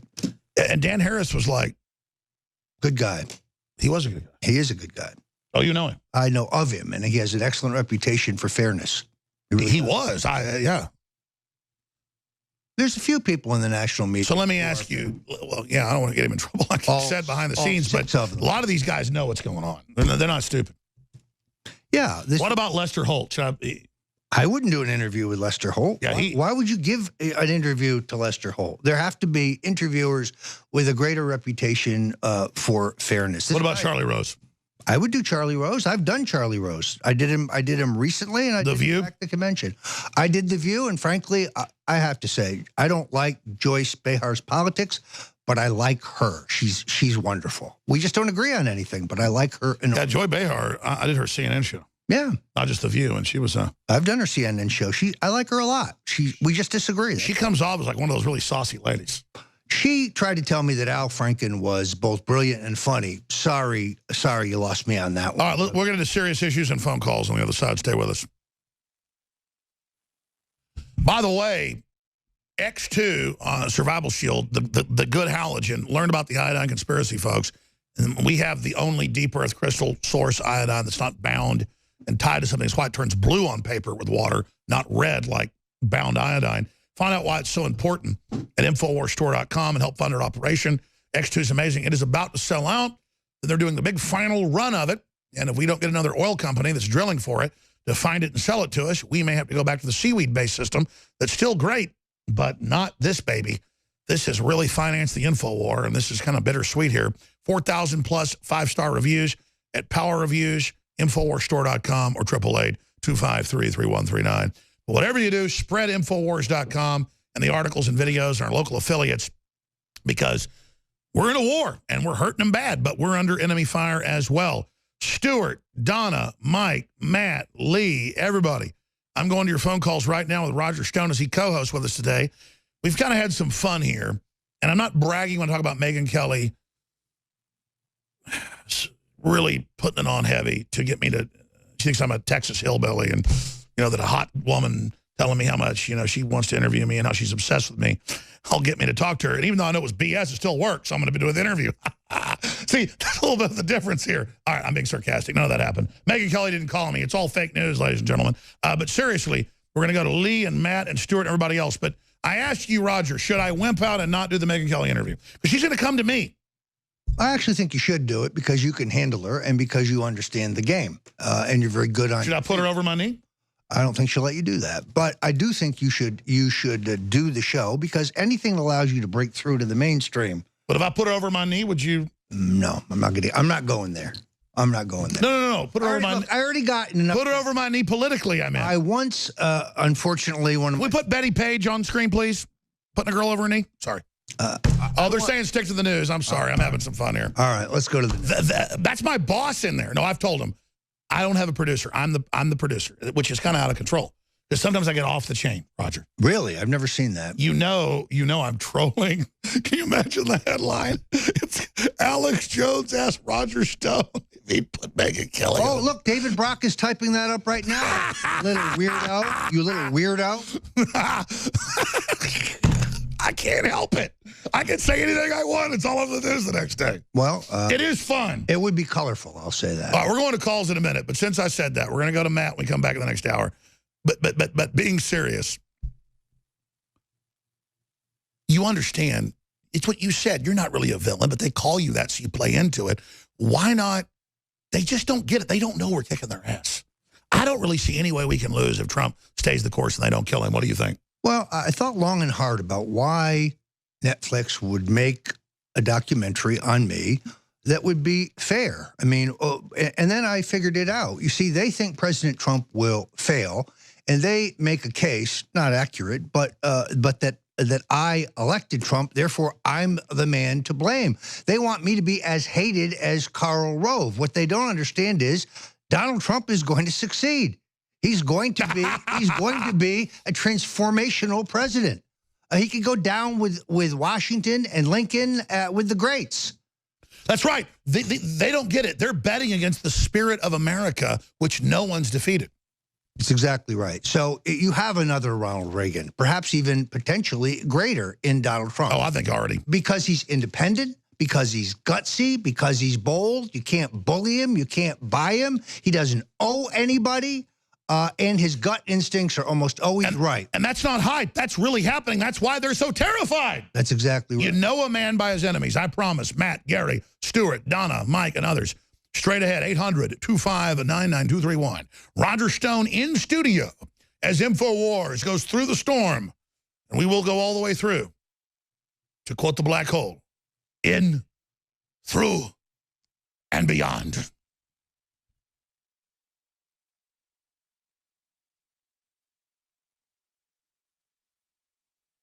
I'm glad that my crew is restraining me because we can have some fun here.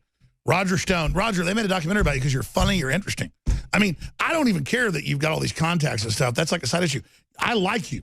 Well, I appreciate that. Look, the best thing to come out of this is that the mainstream media ban at MSNBC and CNN has been broken. How do you like that, David Brock? Oh, yeah, you're all over TV now. So, you know, and I do think it is important to get out there in the mainstream when you have the opportunity because of the way they're, you know, censoring and trying to choke off alternative. Isn't that a Stone rule that never turned on television? Well, let's be specific. Never pass up the opportunity to have sex or be on television. Stone's rules, which I borrowed from Gore Vidal, but it's still true. That is a Gore Vidal. It is. You know, Gore Vidal liked the show. He has a great quote where he said, "I'm not a conspiracy theorist. I'm a conspiracy realist." He knew the federal government doesn't tell us the truth. He knew you had to be skeptical of anything coming out of mainstream. You know, I think Gore Vidal would have been a Trump supporter. Seriously, the anti-establishment, all of it. He liked to wreck things. Well, the social parts of that may have been problematic, but it's possible, certainly possible. But he was that much of a rebel. He was a rebel, also a great writer. No, but I mean, Gore Vidal could do any show he wanted. He would seek out coming on my show. And then once there was this theater, I was going to interview him at it, and they wouldn't let him do it because there was a union there. And there was a union, and he said, "Screw you, I'll cancel the show." And then he went out back and did the interview out in the alley. Yeah, he was a very interesting guy. Very interesting. How did Al Gore fall far from the tree, though? Well, and the Kennedys, you know, cut him loose because he was a cousin of Jackie Kennedy by marriage, and he'd run for Congress in the Mid-Hudson Valley in New York as a John Kennedy supporter. But Bobby hated him, and Bobby cut him out, and then he became a fierce critic of the Kennedys after that. All right. Let's take the first phone call. I apologize to Matt for having him hold. Matt, you're on the air from Ohio. Yes, can you hear me clearly? Yes, go ahead. First, I want to say I'm honored to be on air with men of your such caliber. Well, your caliber, I'm honored to be here with you, my friend. Go ahead. Yes, and I got a two-part question. All right. Do you think this country has already been taken over, and they're still using our institutions and bureaucracies to make it look like we haven't been taken over? Absolutely. And now there's a beachhead to retake it. Oh, totally. Hell, I read stuff from the 60s where the CIA thought they'd already captured the country. Roger, that's a great question. Yeah, here's the proof. Bush, Clinton, Bush, Obama. Identical. That's not what they told you in the election, of course. But their policies have been identical. It doesn't matter where the deck chairs are. It's the people behind the scenes are the same people calling the shots. And now, suddenly, we have a president who's not a puppet, who won't take orders, who won't do as he's told, because he loves the country, because he's a patriot, because he wants to return us to the greatness that we've experienced. That's why they're so frantic to discredit him. Yeah, I mean, folks, they want to destroy Trump. They wouldn't be doing all this. This is discrediting them. If they don't defeat him, this is destroying them forever. Sorry, Matt, go ahead. Oh, no, I was listening to you guys because I want to hear your opinion also. Well, I mean, look, Hillary was supposed to be the next puppet in this kabuki show.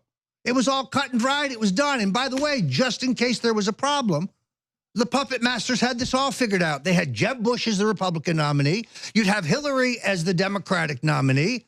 And the American people would be the loser no matter who won. And then along came a guy to upset this apple cart, Donald J. Trump. And they're frantic about the fact that he is uncontrollable. He doesn't take orders from anybody. He believes that he is only answerable to the American people. And that's why they're crapping their drawers. Thank you, Matt, for the great question.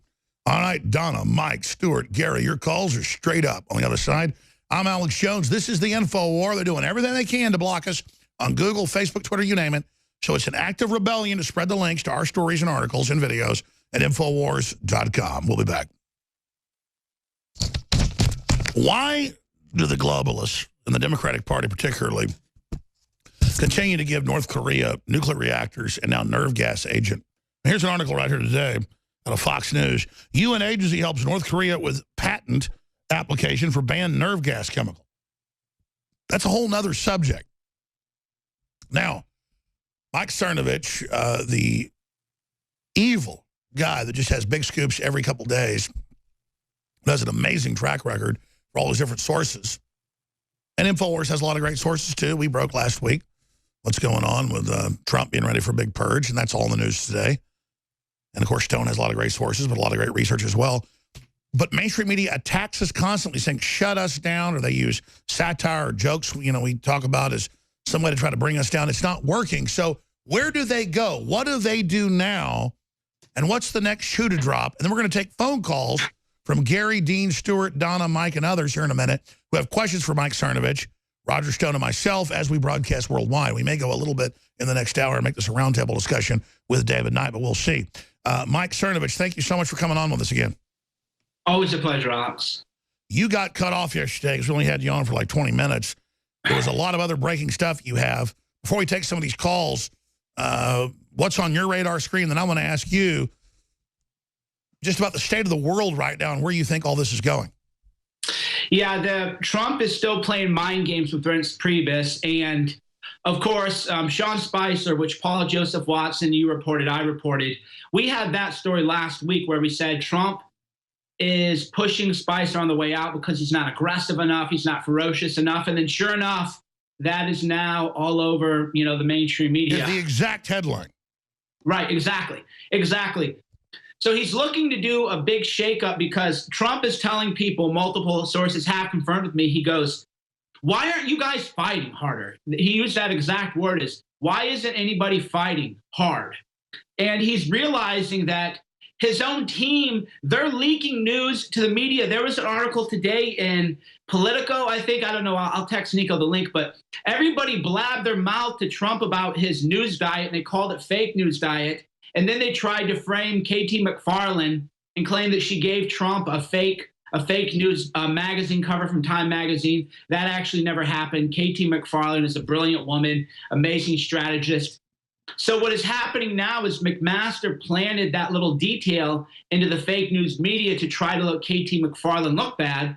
Because as you know, which I reported quicker than everybody else, Ricky Waddell, who's a warmonger with oil ties in Venezuela, and he actually wants to bring soldiers into Venezuela to protect his oil investments, his oil friends. Ricky Waddell is replacing KT McFarlane, right? So all these leaks are coming out, and Trump is really frustrated because he wants to know why his team isn't fighting as hard as Roger Stone is, as hard as Alex Jones is. And I think that's a great question maybe I would like to ask Roger is, why is it that the only people fighting for Trump are people on social media and people like you and Alex? Well, it's the nature of these establishment Republicans. I mean, once they're inside the fort, that danger was always there. If you wouldn't fight for Trump when he was the nominee, why would you fight for him when he's the president? Not only that, but in all honesty, moderate Republicans never fight. They like cocktail parties. They don't like, they don't like combat. I was about to say, you bring in a bunch of conformists and your own enemies that just want to have feathered nest and feel like they're part of the establishment. Yeah, so instead of trailblazing, we want trailblazers. We want revolutionaries. But you see, instead of fighting, they want to moderate the president. Instead of selling the product, they want to change the product. Trump is who he is. That's not... And by the way, I got to give credit to Cernovich. He was the first to say that Trump couldn't stand McMaster out of the gates, that you confirm that later by other sources. And he was the first to say McMaster just hired a new general to be his aide-de-camp without even consulting Congress or the president. It's just all this rogue arrogance where they yes-man to the president's face and then do and then do whatever they want. So here's the key. I meant to ask this question. Oh, and I have a good story too. Yeah. Go ahead. So I'll Go let ahead. you finish, but I did have something I wanted to talk about McMaster, but No, you break that, and then I'm going to bring up this thing about, because Trump listens, and others do, what he should do in the shakeup dealing with the press, because I wanted to raise that last hour, but now that we're all here, we'll do it and then go to call. So go ahead and hit McMaster, the National Security Advisor. So I talked to Roger Stone on his great podcast, The Stone Cold Truth, that Trump's plan was to get McMaster his 4th star. The Pentagon is actually dragging its feet on that. This is breaking news. They can't stand him in the Army. They don't want him back doing more active duty Army type stuff. And they're stalling the plan to give him his 4th star because I quote, multiple Pentagon sources said, McMaster is unfit to lead. That is a direct quote. So the question is, if he's unfit to lead in the Army, why is he head of the National Security Council? So that is breaking news. He was supposed to get that 4th star, but the Pentagon, multiple sources in the Pentagon have confirmed to me, said we don't want him back. Is it because he's compromised, or he always claims that he should be in command, or is dereliction of duty? Right. So they said, and this is a direct quote, McMaster is unfit to lead. He's unfit to serve. And that really, it says it all. And they're but also did they give a hint of why he's unfit? Well, he's a warmonger. All he knows is let's drop in tanks and bomb people and blow people up and destroy things. And he doesn't understand 4th generation warfare. He doesn't understand. Is that why he's always claiming he's an expert in 4th generation warfare and HUMET and capturing hearts and minds? Yeah, he is not. That's the thing, and he dismisses it. He's actually said, we don't have time for that 4th generation warfare nonsense, even though, as you know, the information war is about, hey, there's 1.5 billion Muslims in the world. That is the reality. We have to find a way to make them more like Christians, to make them more civilized. Yeah, they've got to reform. They've got to have a Martin Luther instead of us reforming and putting a jibs on. Exactly. We're not changing. So either stay in your desert hellhole or stop killing us. Go ahead. Right, and the flip side of that is we need to quit blowing up their homes too, because that is only going to ferment more. Well, that's violence. the globalist plan, is to stir them up. That's exactly right. Yeah, that's what McMaster is doing. Is he wants to go in, blow people up, destroy their lives. Then you create a refugee crisis. Then you say we have to. Which the UN uses, which is a UN plan. Right, exactly. Then we have to let them in, and they say, oh, how can we not let them in? These people are suffering. Well, if we had never blown up their countries like McMaster wants to do, so we need to focus more on propaganda, psyops, telling these making them more moderate. Psyops promoting real free market and good stuff, soft power, psyops that are truthful, the ones that work. Yeah, let's just go in there and give them Coca-Cola. I mean, the point is that they need to understand that we have a better mousetrap, that their lives would be better if they opened the door to a relationship. For the first time, we have an enemy, unlike any we've ever faced, who are prepared to kill themselves. But more importantly, will kill us if we don't see things their way. That's outrageous. How does a Council on Foreign Relations member like McMaster get this job to begin with? There's the real question. Well, let's expand. It's worse than that. It's worse than that. Brilliant. They've decided. We should bring them Coca-Cola. We should, instead of bombing them, we should drop the best of American capitalism to them. Refrigeration. iPads.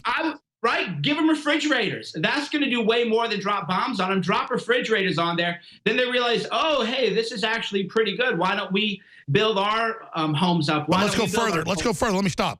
Because the globalists in their own writings admit they want to put the most radical Muslims in to destabilize things, then use them as a force to bring down the West and bring in a police state in a response to them. So it's an anti-civilization killing system. That's what globalism is. It's not like the elites are dumb bringing in uncompatible radical Muslims. The Arab Spring by Google and Facebook and Twitter and the elites and the liberals was their Arab Spring that Al Gore said he wanted here. They're going to use the Muslims as their shock force. That's the issue. But really the question is, does McMaster understand that Donald Trump was elected president as a non-interventionist? Does anybody around him understand what he ran on? McMaster and Mattis are in there advocating 150,000 troops be put in right after the surgical strike. That would have been the functional end of Trumpism as we know it. I don't think these people know what he ran on. I totally agree. I want to take calls. I don't want to lose the forest for the trees. But at the bottom of the hour, we're going to get into what should Trump do at his shakeup with the press. Instead of saying get rid of press conferences, just have your own press announcements and don't even have press there. Instead of having a written statement, have it a person talks, you have a presentation, you have videos like InfoWars would do. Imagine the president did this. The president does fireside chats twice a week so he doesn't get overwhelmed. They do press conferences every 2 weeks. But then they have informationals, not just with, you could still keep people like Spicer on, but you'd also then bring in Huckabee or you bring in Guilfoyle, and then you'd have people whenever they're ready with a key point on Twitter, on Facebook, on YouTube, on whatever, and with briefings to hit them where we're hitting them. They've got to tune into us. We totally take it away. You don't just ignore them or say, oh, you're so fake, you're so adversarial, we're not going to have these meetings now with you.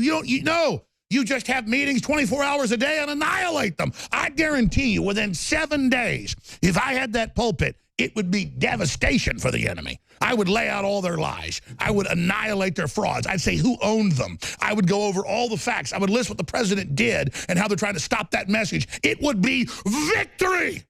Well, because it needs to be proactive. That's the whole problem with their communications shop. They're so hung up taking in the incoming attacks on Trump and trying to pair. They've got to get on the offense instead of the defense. Exactly right. Cernovich, can we do this network? Just one more. I'm not going to do any more for the whole week, I promise. We'll skip this break. We'll have more time to take calls. But Cernovich, you were trying to jump in there. We'll do it at the bottom of the hour, I promise. It's all organized. I want to take some calls right now. But I'm telling you, it's not like we're just saying this. Little ragtag operations, we're devastating them. The president already sees half his supporters at rallies or InfoWars. If he already knows what you're doing and what Roger's doing. If he simply gets out of defense and goes on offense, it's over. Well, I actually told my wife's parents they watch Get Me Roger Stone because they always go, what is it that Cernovich does? Why do I see him on my Facebook feed all the time? Why does everybody who knows me at the bank say, hey, how's Michael doing? What's Michael doing?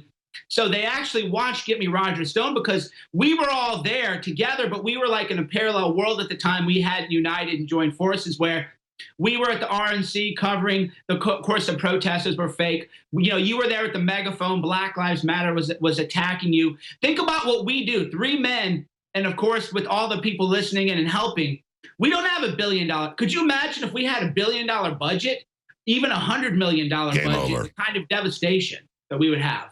Yeah, no, we're living off the land, and Google has got billions of dollars with which to crush. And the audience needs to know the empire is striking back. We blew up the Death Star. We're now under attack. If you simply support us now more than ever and take action yourself, we're going to win.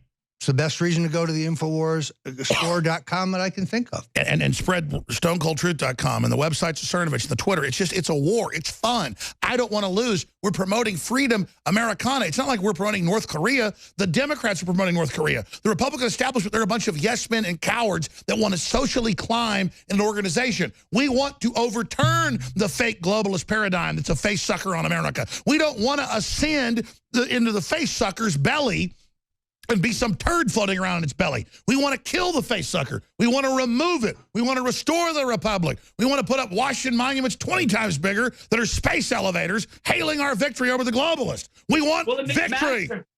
McMaster had even said, and I broke that story, that he's trying to remake the NSC to Democrats. So we called it Make the NSC Democrat again. He had said we need to, I quote, professionalize the National Security Council, and that will mean bringing in more Democrats and liberals. So what they're doing is they're pulling the security clearances of pro-Trump people, and they're bringing in more Democrats, bringing in... Yeah, they're circling the wagons, telling Trump, we'll compromise, we'll let you make America great, and we'll let you cut taxes, when all they're doing is preparing his destruction like a bunch of senators stabbing Caesar to death in the Senate.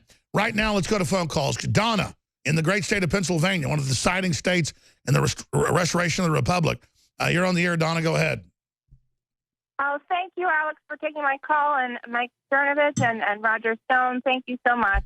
Thank you. I'm a People for Trump group person, grassroots in Bucks County, Pennsylvania. Great. And I actually have been sick. I was in the hospital last week with shingles because I'm so upset about what they're doing to Mr. President right now. I met you, Alex, in the inauguration day, and I'm so upset about some of the things that are on Facebook, like this March for America dude that's his name is Scott Binzak. He's saying all this horrible stuff like that. There's like indictments ready to go out, and well, there's a lot of fake news out there, so don't lose heart. Oh, yeah, the Democrats are the kings of all their fake news crap, and it's never been done. No one's fought an FBI director. It's all pure bull. So, Donna, don't get upset about that. Just keep moving forward. Don't let this get you upset and put you in the hospital because this is the animating contest of liberty. We've come so far from 20 years ago when nobody knew the Federal Reserve was private. Almost everybody knows it. So, Donna, thank you so much. Did you have a question for Roger Cernovich? I'm all I'm saying is just everybody. I just want to say everybody out there listening, get your vitamin mineral fusion. I'm telling you, my fiance and I love it. And just please support Alex Jones and this fight. Nice. Well, God bless you, ma'am. Thank you. And even if you don't buy the products, the fun is spread the links. That's most important. Let's go ahead and talk to. We got Gary wants to talk. Dean, Stuart. Who's been holding the lawn? They're trying to make it sad, though, Alex. So can I say something? This is, when I heard her voice, it moves my heart. This is spiritual warfare that we're waging against people. And you can't let them get you down, sweetheart. Right. Even though they're evil and horrible, we're starting to win. So be positive. Right. That's what they want to do is what a lot of people don't understand is with the occult magic that they believe in, it isn't enough that they win and they get more money and they get more slaves and they can buy more children from Haiti. That isn't enough. They want to destroy your spirit because they're death eaters. They are a death cult. So that is why you have to take care of yourself, keep your spirit high, pray. That's it. They're meditate. like sin eaters, but they just live off of it. Right. So they want you if they get you down, and that's why they're trying to drive InfoWars into bankruptcy and trying to ruin Alex's. It isn't enough that they have everything. They want to see people grovel and destitute. That's why they want North Korea or Venezuela. They want you poor. That's their religion. While they claim they love you all day and you grovel to them, they gravitate to the most poorest populations they can get to control. Great points. Okay. This is the outrageousness of the story of the Bushes and the Clintons. While their policies made America weaker and made the people poorer, they and their cronies have made hundreds of millions of dollars. These are crony capitalists. These are thieves, is what they are. We're going to take a ton of calls. There's a caller I was about to go to just hung up. We're going to go to Stuart. We're going to go to Mike. We're going to go to everybody right now. Stuart in Canada, you're on the air. Thanks for calling. Hello. I do hope I'm coming through clearly because it's such an honor to be on this. It's an honor to talk to you, brother. Go ahead. Well, great. I just got to say how much I love the whole InfoWars team. Humanity has hope because of you. And also every InfoWarrior out there listening. And to Donald Trump, now's the time to double down. The enemy is doubling down. We got to double down. And that goes to every InfoWarrior out there. You have to double down. And we're going to absolutely crush the globalists.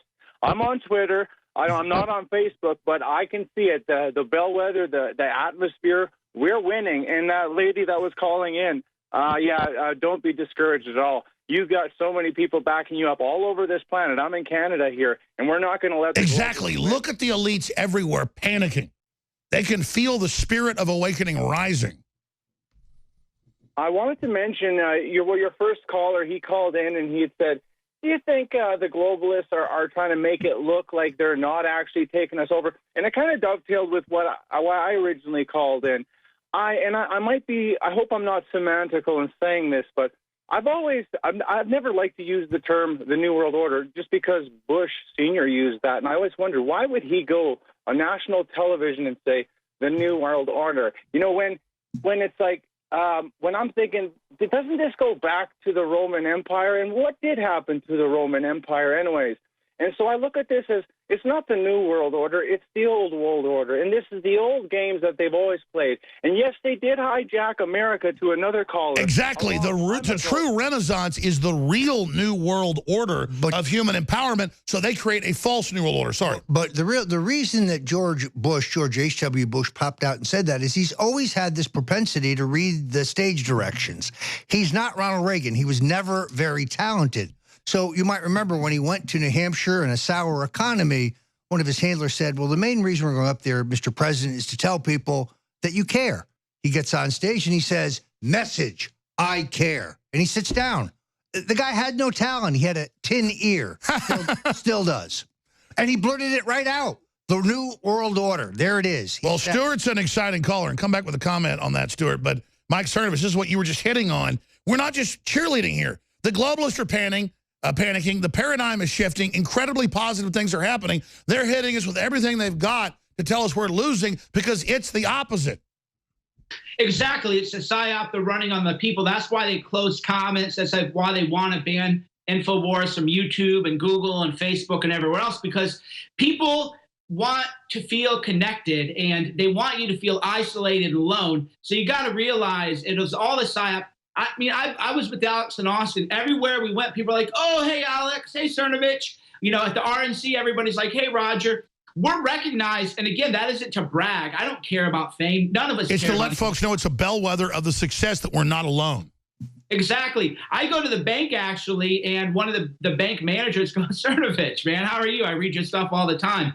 I was at a Mother's Day thing, and one of the wives of a cousin, I can't remember who she was, but she was a relative and in-law, and she goes, oh, yeah, my clients are a big fan of yours, and they're the sheriffs, right? So the police are on our side.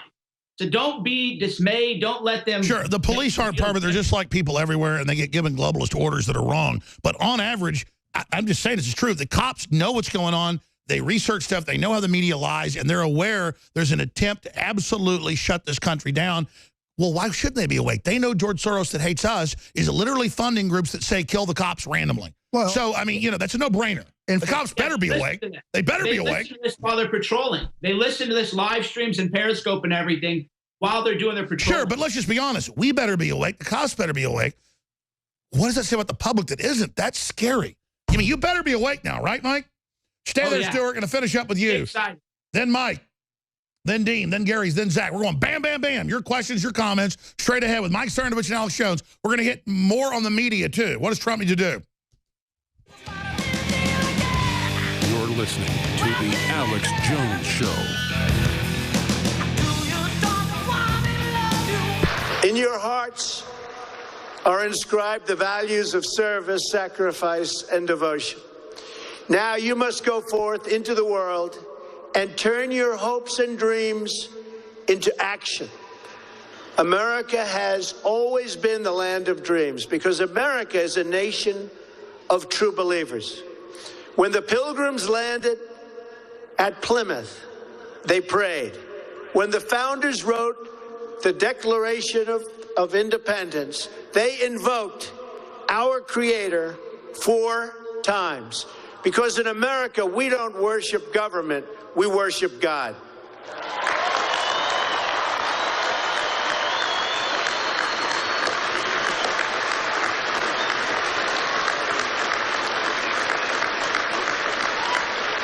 That is why our elected officials put their hands on the Bible and say, "So help me God," as they take the oath of office.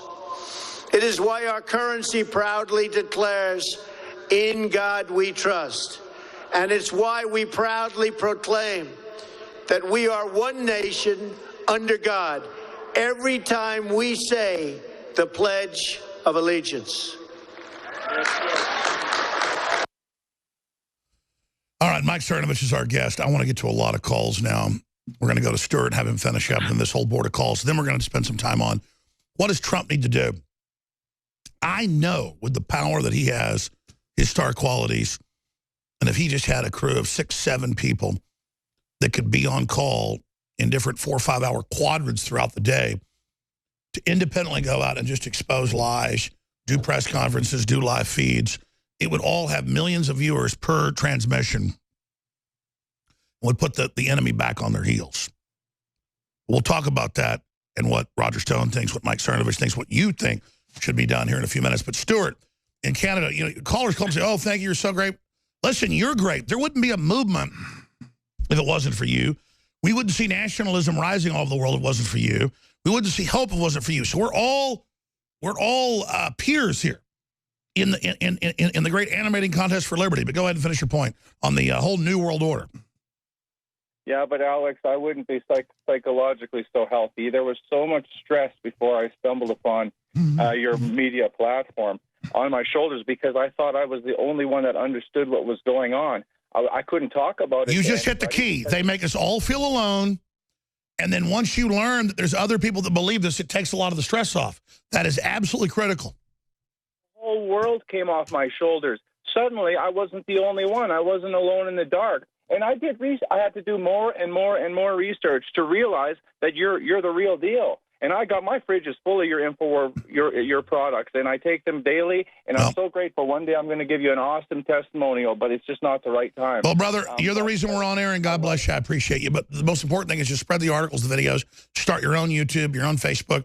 Really, I mean, it's critical that we absolutely take the culture over. We're already intellectually the majority. We just all have to get more active. Call C-SPAN, retweet a link. I mean, Roger Cernovich, this gets into how do we take things back in the media. That kind of opens the door to discuss this. What do you think everybody can do just as a basic example of how we up our game as the globalist up theirs? You know, Alex, I think in a way. I just went downstairs and took brain force. So I'll let you, you guys talk. I wait for it to kick in. Thank you. But seriously, I mean, what do we all do? Look, I think that history has repeated itself here. Until Richard Viguerie came along and invented essentially direct mail advertising in a political form in the 70s, conservatives and liberty-minded folks couldn't contact each other. We didn't have media outlets. The New York Times, CBS, they were all against us. Now the internet has really fueled the revolution. So they had air superiority. They're in trouble. Right. And now that's why they're trying to put the toothpaste back in the tube. That's why they want to censor us. They realize there's a revolution afoot, and good God, the people have found out what's happening, and that's a real problem. So you think about the 60s and 70s when direct mail even started, and everything was liberal, communist garbage because the big corporations wanted that as a failed system for America to control us. Now they're so far behind the 8 ball, we should be way more positive if you look at the scheme of time, but now they get how much trouble they're in. They want total authoritarianism now. They want to put it all back in the tube now. They can't. Well, the idea of liberals, classic liberals, pushing censorship is nonsense. There's nothing liberal about being for censorship, but they can't argue with our ideas. They can't argue the facts of the merits, so they have to silence us. It's all they can do. That's right. Mike, you're chomping at the bit. Go ahead. Well, you know, that is why I offered to donate $100,000 to an A-rated charity of Keith Olbermann, who talks the big game, to debate Alex Jones, neutral moderator. We could fill a stadium, sell tickets. By the way, I didn't know you did that. We could raise millions. I will debate anybody. I will debate Charlie Rose. I will debate Keith Olbermann, any of them without teleprompters. That's a great idea. I didn't know you'd done that. Although Olbermann would have to take off his tinfoil hat, because these conspiracy theorists like him, they really bother me. Left-wing conspiracy theorist. Well, that's why they're afraid to debate us. Louise Minch actually challenged me to a debate, and I accepted. She backed down. Sam Harris. Yeah, why do they always back out? Why can't they actually debate live? Because they know that if they'll lose. I mean, you can't shut us up. We don't. We want live. Why are they all so scared? Who are they? Yeah, it's absolutely. Sorry, go ahead, Cernovich. I apologize. Why is the average liberal scared to death of live or not controlling things or not having a teleprompter? P.S. Where is my invitation to testify for the House and Senate Intelligence Committees? I want to go. I want to. Yes, please. We'll go together. I mean, they've accused no subpoena needed. They've accused you of being a Russian spy. They actually said I'm under Russian control. So it's the American way. You should have a chance to respond. Alex, did I email you? A friend of mine in the CIA actually showed me a flyer where, remember The Economist wrote that article claiming that you and I were inadvertent Russian stooges? That article is being used in training materials now. So we're actually, this isn't like, it's literally true. This isn't hyperbole. Yeah, no, you said you were going to send it. I may have missed it. Will you send it to Nico? We'll put it on screen. Well, I don't have it. I don't have it on my phone. But I'll get it to Nico. Yeah, I thought I texted you it. But so that article in The Economist calling us inadvertent Russian stooges is being used by the CIA in their training materials now. So we're literally being targeted by the CIA in the training materials, and this can be confirmed by any of your sources in the CIA if you ask. Well, they had the congressional hearing where the CIA said, and the Armed Services Committee, they said, we are investigating Alex Jones, who is being directed by the GRU and the KGB. The biggest load of horse manure, but no proof. Just, oh, he just is a Russian agent. The article he's talking about was in The Economist, which is put out by the Rothschilds. Cernovich, Alex Jones, Useful idiots. In The Economist, yeah. So I interrupted you, though. Go back before we go to these calls. You were getting into, Mike, just how big this awakening is. It's crazy. Well, yeah, that's what a lot of people, there's the article. So we're being targeted now by the CIA. They know now they won't debate us live because they know that we speak the truth, right? Because I'll go live with anybody one-on-one. Come on, bring it. Louise Mensch tried to debate me. I said, I'll accept it. She now is hiding. Sam Harris challenged me to a debate. I accepted it. He ran away, and then he went on the Joe Rogan podcast and went on a tirade about me for an hour. And said, I saw it. He said, I can't believe people listen to him, and he's so fake. I mean, what unbelievable. Right, so he won't debate. I said, Sam Harris, debate. If I'm such a fake, put it in a stadium. And by the way, he didn't list, I watched it. He didn't list anything you said that was fake. Every day we're breaking big national news. What more do they? That's the joke, though. We're trusted by the patriots and agencies and the White House. So we're just going to get more and more. So what are they going to do, Roger, as we just get validated? Yeah, look, I've had to deal with this preening, whining, phony Adam Schiff, the congressman from California. This guy's a pussy. He's the kind of guy who likes to punch and run. I mean, let's have it out. You've called me a traitor. You've called me a Russian agent. You did it on national TV. Even though you were well known for rounding up Russian agents in Washington. I mean, look, it's an outrageous. But this guy thinks he's going to the U.S. Senate. Guess again, pal. I just can't believe that they literally think when the Democrats are famous for being in bed with the Russians. They're the ones who are soft on communism, not us. Well, now we're not big enemies with Russia because they're getting more free markets. Sorry, Mike, go ahead. McCarthy was a hero, actually. Hollywood was infiltrated by communists and communist spies, and McCarthy has been lied about, and history has lied about. Isn't it funny that Democrats' religion is hating Christianity and whining about the red list and all the rest of it, and then meanwhile they're doing stuff 1,000 times worse now. Their blacklist is much larger than the blacklist of the 30s or the 50s. Censorship is a tactic of scoundrels. Stalin, Hitler, those are the only people who want to silence them. Let's have a debate. See, I'm against, I think every left-winger should have full access. How do they think with America's tradition that they're going to kill free speech? They may have brainwashed zombies at colleges that howl and scream if they see a Trump sign, but those people are basket cases that'll end up being institutionalized. Literally, they're only sabotaging themselves. Their new intelligentsia, because they want such a brainwashed bot, is literally someone that can't wipe their own rear end. We're inheriting the world because the globalists gave their own people lobotomies.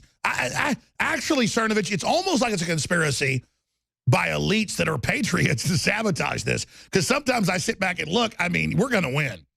Well, I joke that Louise Mensch is actually on my payroll because she has done way more to discredit the left and make them look so kooky. All these bizarro conspiracy people on Twitter, their conspiracy theories.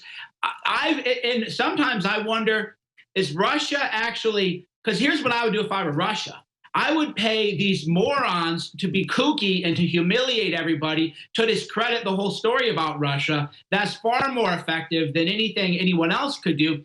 So I'm very grateful for attack Roger Stone, Alex Jones, Ron Paul, Donald Trump, Mr. America. Call us Russian agents, then any criticism of Russia is seen as clownish. Yeah, look, this is the conspiracy theory of all time. This is the left-wing mainstream media conspiracy theory. Trump had to collude with the Russians to win. No, he didn't. And there is no evidence. No, you ran a corpse, Hillary Clinton. Right. I mean, there's just no evidence to this. And they continued. All right, I got to take phone calls. This is all riveting. And I know, and I love, soon he'll have his own show 3 hours a day, but I know he gets all prepared for his hour, then I run over it. But we're going to bring in from the other studios, you can pop in. Also, we're going to have a break too, but a few minutes of the next hour with David and I to take calls as well. But look, we're going to go to Mike, Zach, Jane, Dean and Gary. But first, let's go ahead and go to Dean in Wisconsin. He has a question for Roger Stone. Go ahead, Dean. Hey, Alex. I just want to say about purging the government. Trump should just go to each department and just fire everyone and bring every low-level patriot up into the, all the... No, I totally agree, but they scare him with train wrecks or government shutdown, so he wants to be judicious. He wants to be smart about it, but then but that's a great question. How do we accelerate the purge? Thanks, go ahead. Look, I actually think the caller's exactly right. First of all, he needs a hatchet man. He needs somebody who'll go into each department and determine who those who are disloyal are and terminate them. He also needs a political operation in the White House that finds and vets Trump supporters. People with experience, people with government experience, people with proven capability who come out of the campaign. Which is everybody mid-level in government seems to be for Trump because they love the country. Liberal or conservative, they all support him. He's got a giant base of people. I mean, it seems to me that if you worked for George W. Bush or the Republican National Committee, that should exempt you from a job in the Trump White House, not accelerate you. What do you think about Mike Rogers? That's what the FBI is saying they want. I mean, he's got to be better. A disaster. I mean, Donald Trump needs an FBI director who is loyal to Trump's vision for the country. First of all, Mike Rogers said that Donald Trump was not surveilled at Trump Tower. Sure. What about Trey Gowdy? Trey Gowdy would be spectacular. I noticed on Fox this morning he was not on the list. Ray Kelly, the former New York police commissioner, someone Donald Trump knows well, not on the list. Judge Jeanine Pirro, former judge, former prosecutor, not on the list.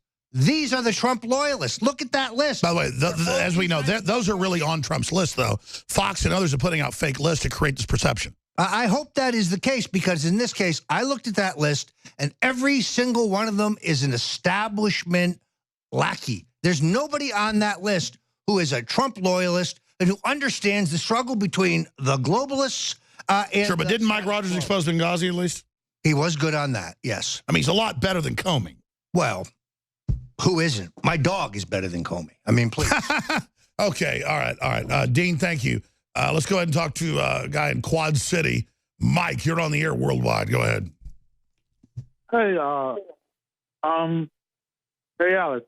I just want to know that I'm praying for you.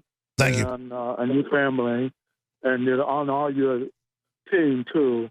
But the people in the news media have no business getting your privacy, and I don't need your privacy of your family business. But when you come to public, I think it's just very disgraceful when you hear about your story. And question for Roger Stone, and I do have a question for you, Alex, is that I am hard of hearing. I watched Infowar on Roku and watched it maybe 3 times to watch it to understand without the closed caption. But I understand it costs a lot of money to run that. But you think it's causing a problem with the news people are trying to take away? Yeah, no, we've got all sorts of sabotage. And I thank you for your call, sir. It costs us $110,000 a year to have closed captioning. And we're doing it. And then even when we do it, we have problems. And it's not sent out over the cable, the internet for you.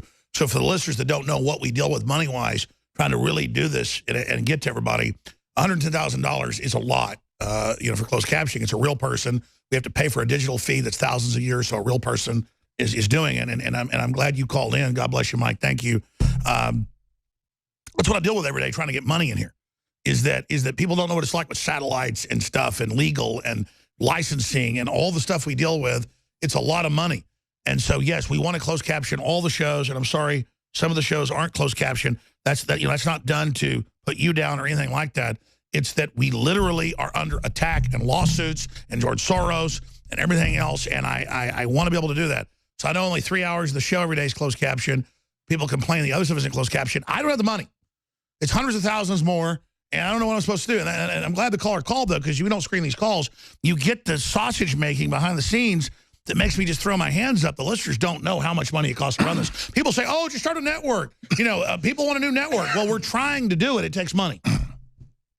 Agreed. Well, we don't have $1 billion. That's what I tell people is We don't have billion-dollar budgets. We're not driving Ferraris and flying private jets. We can make so much more money selling people on real estate, commercial real estate. Absolutely. People like us could do so much. If we wanted to make money, we're in the worst business in the world to make money on. Right. And that's what people don't realize. And I'm not bragging, but a lot of my family are way more money than I ever made. They're all successful. Exactly. I'm doing this because I really care. Exactly. Well, this is a uphill battle, but what we're going to get on the end is so big. But I'm glad the guy called in about, hey, some of your shows aren't closed captioning. And the stuff Google's got that's supposedly free, it just doesn't work very well. It's money. Yep. It's money. In fact, we're about to launch more satellite time. And I got to do all that, too, as well. Roger, you're looking at that pizza. I'm hungry. More calls straight ahead. Thank you, Mike. We're going to go to Gary and Carlos and Jeanette and Zach. This is such a big topic. We'll do a little bit of radio in the next hour and take more of your calls and hand the baton to David Knight. So we'll go to Gary and everybody that's holding her in a moment. But we talked about it earlier and kind of gave our advice. But Trump's shaking things up. He's sick of his media people not responding in real time. He's sick of them always worried about what he's doing and his agenda and you know, kind of criticizing it instead of criticizing the MSM. So Mike Cernovich asking you and then Roger Stone, what do you think of this big shakeup that they now admit Trump's about to engage in? What would you advise the president to do? I would advise them to bring in Roger Stone or somebody Roger Stone recommends and say, it's time to clean house. It is time to get rid of people who are actively sabotaging you. Who cares if they want to sue you? Who cares? Let them call the union. Who cares? It is time to get rid of them all at once. Let them cry. Let them file their dumb lawsuits. We don't care. This is about saving America. This is about getting active saboteurs and the criminals out. So he needs to bring in somebody willing to do whatever it takes. That has to be Trump's motto. No, I agree. And he starts, let me ask you about this. He starts a couple days a week or more, the fireside chat with graphics showing you his, people love it to be top rated. He goes on the offense with his agenda.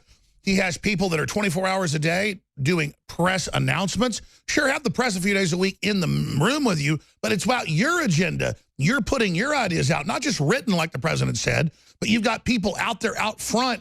We'll dominate the whole cycle. We'll win. It's a no-brainer. He must do it. What's holding that back, Roger? Look, based on his history of getting phenomenal television ratings, I think you've hit on the solution here. A weekly report to the American people that is unfiltered by the mainstream media would be enormously successful. So Donald Trump's report to America. The two things I would do additionally to a total White House staff shakeup is I would direct the Assistant Attorney General for Antitrust to begin immediately reviewing the activities of Google and Facebook and Yahoo and Twitter. And that's the true offense move because they're openly doing it. We've caught them. Cernovich got the documents. So, I mean, that, and then, frankly, I would ask, I would direct Attorney General Jeff Sessions to convene a grand jury and to bring Bill and Hillary Clinton and Kelsey and everybody else involved in the criminal enterprise of the Clinton Foundations in front of the grand jury. That would energize the base. So indict the criminals. Weekly fireside chat. Don't worry about the production. Just get it done. At the same time, right? Daily vlogs. That's the whole point. Is he needs to bring it to talk to somebody like you and say, hey, I want to do. Trump needs to do a daily vlog. Here's what we did. Here's where I visited. He needs to manage his content and his press strategy. He needs to do what brought him to power. Which is, if you go to chargehillaryclinton.com, we're trying to amass 1 million signatures to send to the president on a petition saying, indict Hillary Clinton. Direct your attorney general to convene a grand jury. No person is above the law. Well, that's the good news. What's your inside baseball on that now that he's getting rid of this puppet that was in bed with the Clintons and HSBC and you know everything else? What's the word, Cernovich? What's the word then Stone on lock her up? Well, I just sent an article to Nico and Politico, which is it's called How Trump Gets His Fake News Diet. But the real insight to there is Reince Priebus is outed himself as the leaker now, because the whole point of the article is, oh my God, all these people in the White House are giving Trump fake news. In other words, our news. And I'm the great guy, Reince Priebus. So Trump now knows he has confirmation Reince Priebus is the leaker. You know, let's stop right here. This is why I'm horrible, but I'm good at the same time. I'll have the biggest news. I'll just throw it out like it's nothing, or I'll never get to it. I talked to you today, and I said, are you ready to release the leaker? And you said, screw it, let's do it. then he separately just releases it. And it's like this huge, big media announcement. And we just let it out like a you-know-what in church. So let's come back, take calls a little bit, build this up, and then we're going to release the details of Reince Priebus, who is the spy, who is the operative. Wow, was against Trump in the campaign. Never Trump, destroy Trump, try to take the delegates away. Wow, I'm so surprised. I just can't believe it. All right, David Knight in the other studio is coming up, but we're taking your phone calls. And at the start of the next segment, we're going to get into Reince Priebus, the leaker, and the details. We've known this for a long time. We have to sit on top of us. We don't burn sources. And Stone was ready to do it today, and I just had him on for 2 hours, never did it. That's how I operate. And then Cernovich separately just went ahead and dropped it. So blurted it out. Just blurted it out. No, that's good. We hadn't even talked to him. He has great sources, too. It shows that we're all hearing accurate information. We're all synced up here, like, yeah, absolutely. So we're taking phone calls right now. Gary in the great state of Arizona, you're on the air. Go ahead. Hey, Alex and Roger. I just want you to know your products are absolutely fantastic. I've been using them now for quite a long time, and I couldn't recommend any higher. But anyway, I changed my political affiliation from independent to Republican just in order to vote for Donald Trump. So I have been a very strong supporter of his. But I have a two-part question for you, Alex, or Mike. Now, the last time I asked this question to Roger, and I got a spin job. So, and that's no disrespect to you, Roger. That's what I do. do. The aerosol spraying of toxic chemicals all over America is increasing every day, and here in Phoenix, we're getting pounded like never before. Donald Trump could have stopped this on the first day of his presidency. I know he could have, but instead he is allowing it to continue. There is a complete silence from the president. Oh, well, let me respond to that. They're ignoring him in all the agencies. There's all sorts of secret programs going on. There is geoengineering going on. The CFR admits it. I've seen less of it. Maybe it's worse in Arizona. But specifically, what would you like to see Trump do? I mean, you're probably educating him now. Go ahead. Well, here's my question: how can Donald Trump? And again, I'm a supporter. I'm not a critic. You know, I'm a critic. I'm a critic of his, but I'm a supporter. But how can Donald Trump have any hope of making America great again when he is jeopardizing the health and welfare of his fellow Americans? So you're talking about, here's the deal, you're talking about... Why do you assume that he knows about it? It's deep state, man. Why do you assume that he knows about it? Do you think maybe someone on the White House staff has told him about this? I've got a building next to me full of crew members that I only go to like once a week. I don't know what they're doing 100 yards from me. Go ahead, sorry. No, but look, the president, any president, every president lives in a cocoon. And Reince Priebus has sought to control flow of information. The president told Anthony Scaramucci he wanted to see him this week. Yet Reince Priebus keeps knocking him off the president's schedule. So let's expand the question the listener's really asking then. How do we get Trump out of his cocoon? Well, he needs a staff change. I mean, if he is not getting in his daily news briefing, Breitbart, InfoWares, Daily Caller, Cernovich, then something's wrong. Those who are complaining that he is getting those things, what they're complaining about is they haven't been able to keep them out. Well, like you said, he didn't understand that they're blocking for months all his positive Twitter comments. He's noticed that. He's like, where's all my people? And because he didn't even understand, they're only giving him the negative stuff. That's exactly right. Trump doesn't even think his support's there anymore. That's why he goes out to rallies. He goes, I'm glad you're still here. And his wife leads the Lord's Prayer because they're so freaked out. Cernovich?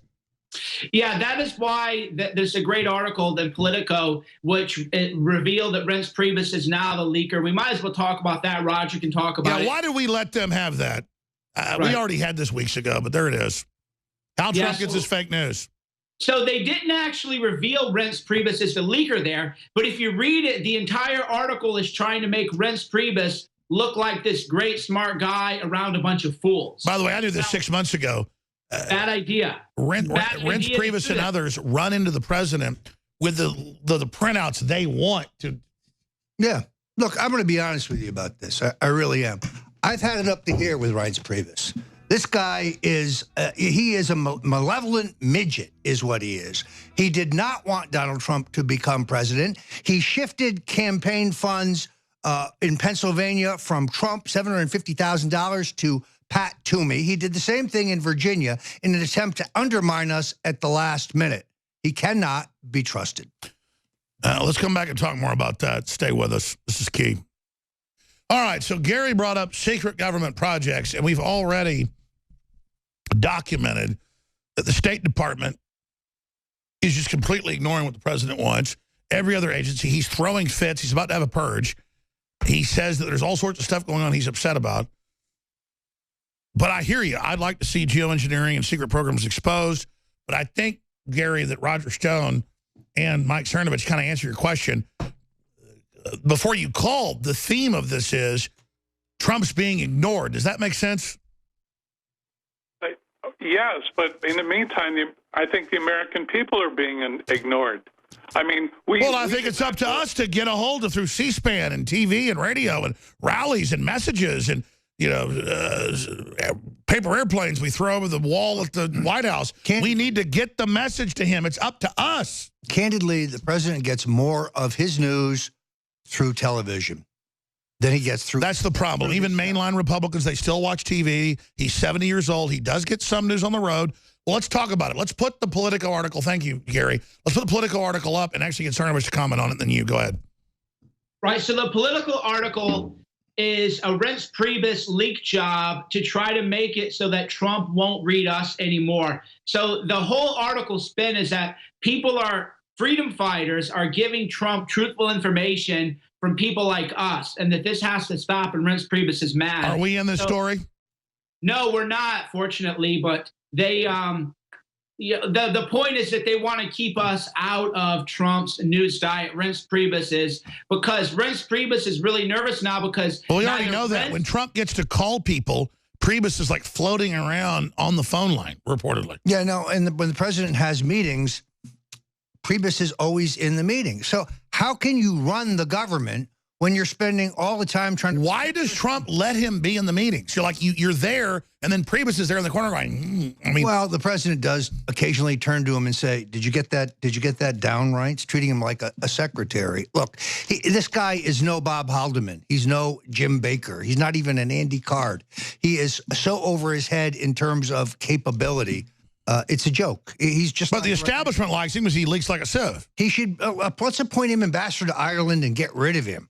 The president would be better served by somebody who is loyal to Donald J. Trump. I could name 3 people who are more than capable of doing this job. How close is Priebus? My sources say that Trump's deciding, but he really wants to blow him, Spicer, and a bunch of other people out the airlock. From your intel, who is on the chopping block? I think Spicer's in desperate trouble.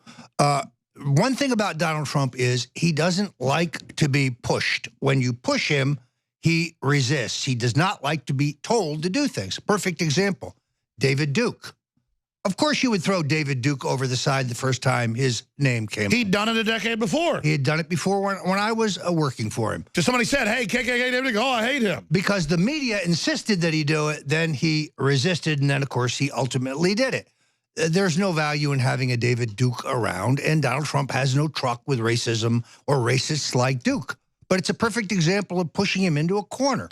So at the end of the day, he's going to have to clean house to save his presidency. There's no question about that. So he is in a crisis. He's got the people, he's got the agenda, he's got the truth behind him, but he's surrounded by traitors who don't want to compromise, who don't want him to work with them. They want to mount his head on the wall. Well, or they want to moderate him, which means emasculate him. Well, I just see how his own people bitch when he does stuff. He's the president. You're not. Why did you think, I think it's the cherry on top with the nut sprinkles, why did he hide in the bushes? Why did Sean Spicer last week hide in the bushes? He really was. Because I don't think he wanted to go out there and defend the President of the United States. What was the great quote I read the other day from a White House staffer who said, oh, my God, what has he done now? I mean, this is the same thing I saw, by the way, under Reagan, where they underestimate the principle and his strength and his power and they're weak and talent, right? And they don't want to fight; they want to compromise. They're followers; they're not leaders. I mean, here's my deal: I don't want the White House press job. I'm not even saying I would get it. The point is, it'd be fire breathing, it'd be unapologetic, they'd be on their heels. His own people don't get why Trump's successful because he's brazen, he's naked, he's real, he's committed, he's bona fide. He's not a fake. You notice it was Ronald Reagan who brought Pat Buchanan back into the White House press operation? That's what you need. A young Pat Buchanan, somebody who is smart, somebody who is combative, somebody who will grab the other guys by the throat and pull them down the hill.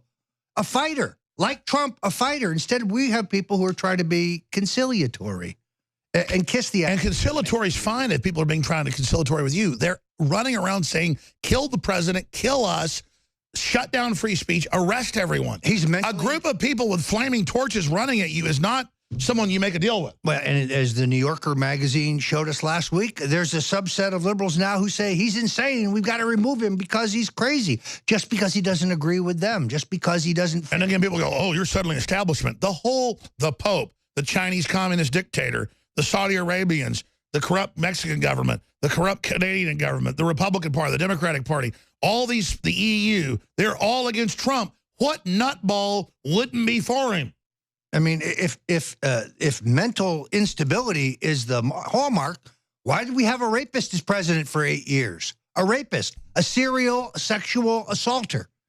So this line of... Sure, I totally agree. So let me ask you this question, because I want to put this together. Maybe we should do a tape thing later, because this is really a big deal. Trump will listen to this.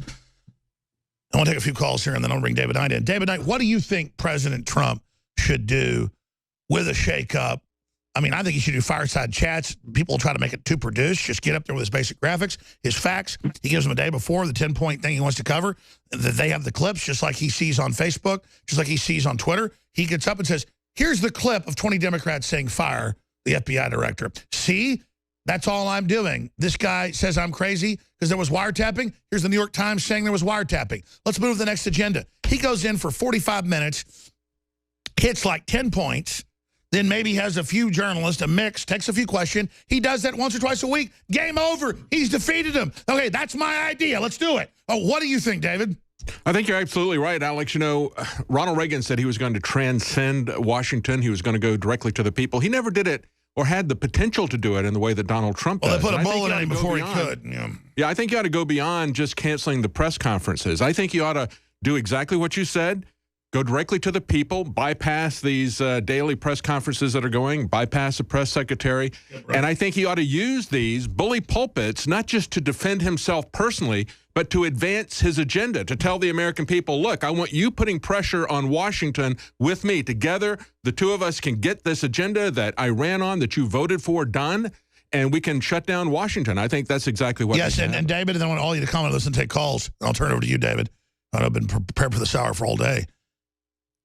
Trump must know, and I think he knows this now, that's where we're getting from multiple sources, very high up, is that he gets there's no compromise. He gets they don't make sense. They want to run the country. They don't care about the power of what they run. They have no rubber meets the road basic understanding. Oh, you guys got a mic open in there. So they have no understanding of this basic system.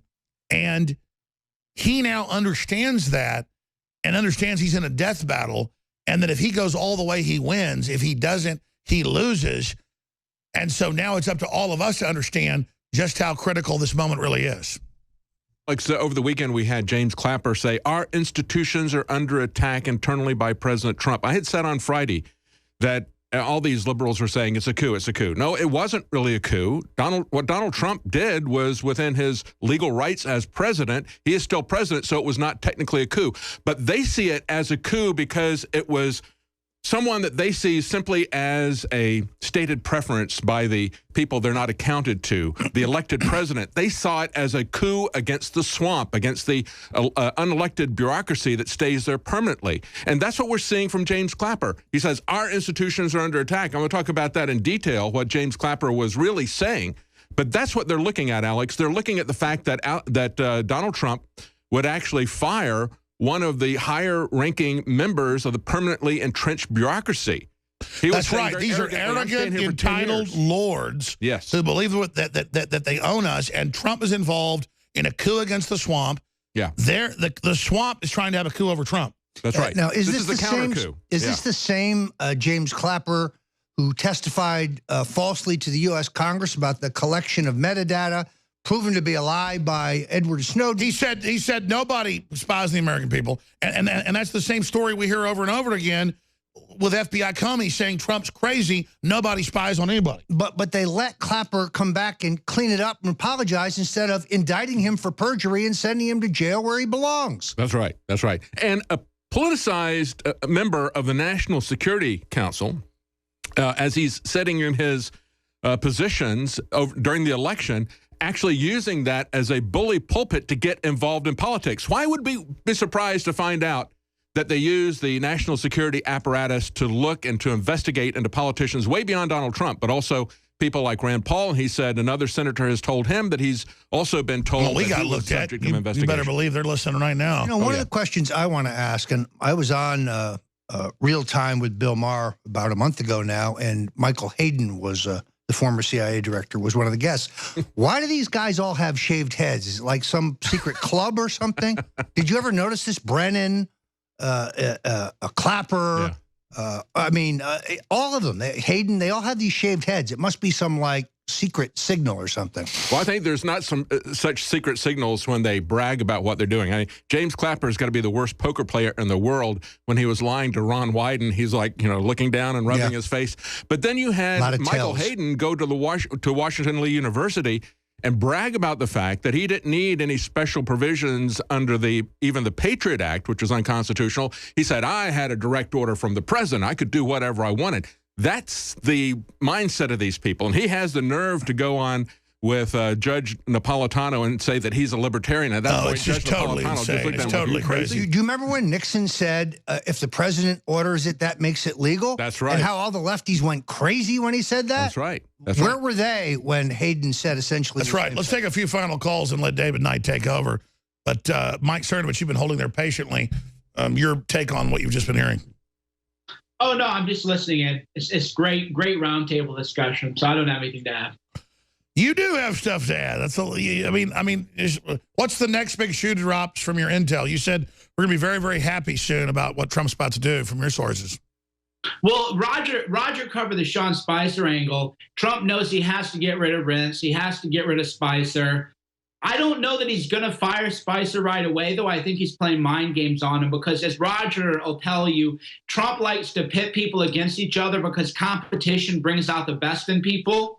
And now Spicer is, because Spicer's a beta male. So now he is shook up a little bit. And I don't think he's going to rise to the occasion. So I don't think he's out right away. But Trump is definitely letting him know, hey, I'm interviewing these other people.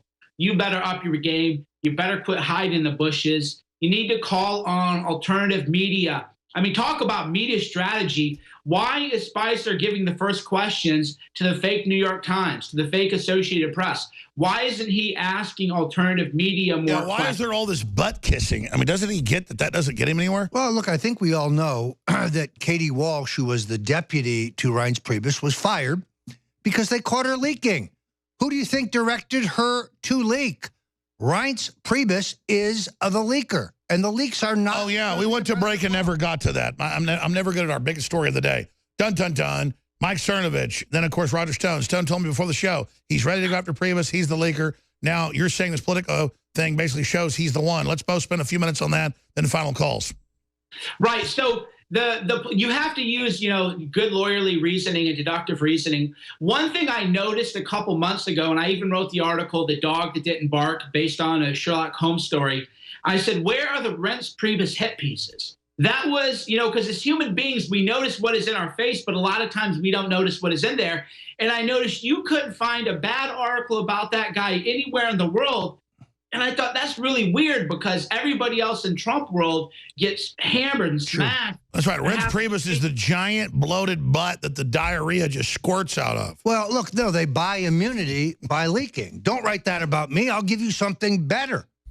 Is it incidental that that days before Anthony Scaramucci, a patriot, a guy who is better on TV defending Donald Trump, in my view, than anyone else, that there's a hit piece on him about his business dealings, all of it bogus? Who planted that? How did that get in the paper? I can tell you, Reince Priebus, that's how. Now, I'm not against short people. I'm not the tallest guy. I mean, I'm like, 5'11". But I'm told that Reince Priebus is basically 5 feet tall.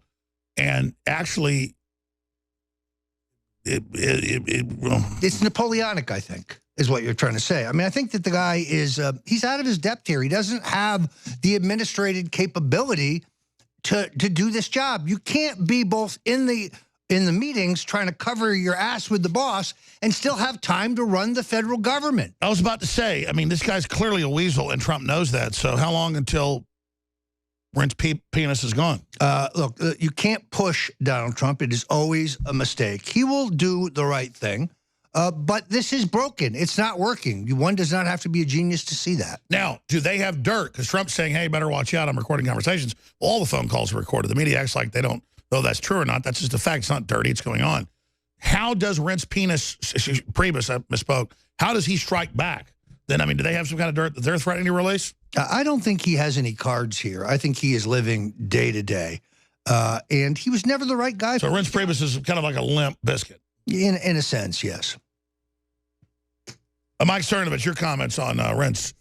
Well, you know, Roger brought up the point is how he bought immunity. That's why there are no hit pieces. And then that political article is like the cherry on top, where the whole article says, oh, my God, Trump is being spread this fake news. But Reince Priebus, he's really trying to make sure that Trump isn't given any fake news. So it's a total hatchet job on everybody except Reince Priebus. And I thought, Reince, you idiot. You fool, you moron. He should at least plant something bad about himself. You know, it's interesting. When I worked for Ronald Reagan, they used to try to keep Human Events, which was, you know, one of the early conservative newspapers, a great publication, try to keep it away from him because they didn't want him to read it because he would read things there and he would blurt them out. And he'd even read LaRouche stuff. I mean, it destroyed their efforts to move him to the center and, quote unquote, moderate him. But the good news is that Dutch loved his Human Events, and he wanted to see it every week. I wish the president would demand to see InfoWars every day, because you know they attempt to keep it from him, and it's not on the television screen where he is used to seeing his television, so he's got to go looking for it. Wow. Cernovich, I want to take a few final calls. I appreciate all your time. You never even plug yourself. StoneColdTruth.com, InfoWars.com. I know you've got a lot of sites, a lot of things. You do a lot of Twitter, Facebook. Where's the best places for people to find all things Mike Cernovich, the great hated patriot? Yeah, Twitter.com/CERNOVICH, Twitter.com/Cernovich is usually a good place to be. And we've been developing this Reince Priebus thing for a while. So I'm glad that Roger got confirmation, too, that it's Reince. And again, we need more news going to Trump. So people, what can you do? Share, because Trump does read his Twitter. Share articles to InfoWars by replying to @RealDonaldTrump. That is how we'll wake him up. Share this video that we've done right now. Share the videos with Trump, reply to him, because Trump he watches television for a lot of news, but he does get a lot of news from his Twitter. So we need to bombard his feed with the great thing is when he actually responds. Yeah, no, he is reading his Twitter feed, which is how he figured out that they were pushing all his positive comments to the bottom or deleting them and pushing all the negative ones to the top. But it was not until somebody mentioned that to him that he saw that it was real. Wonder who that was. Somebody.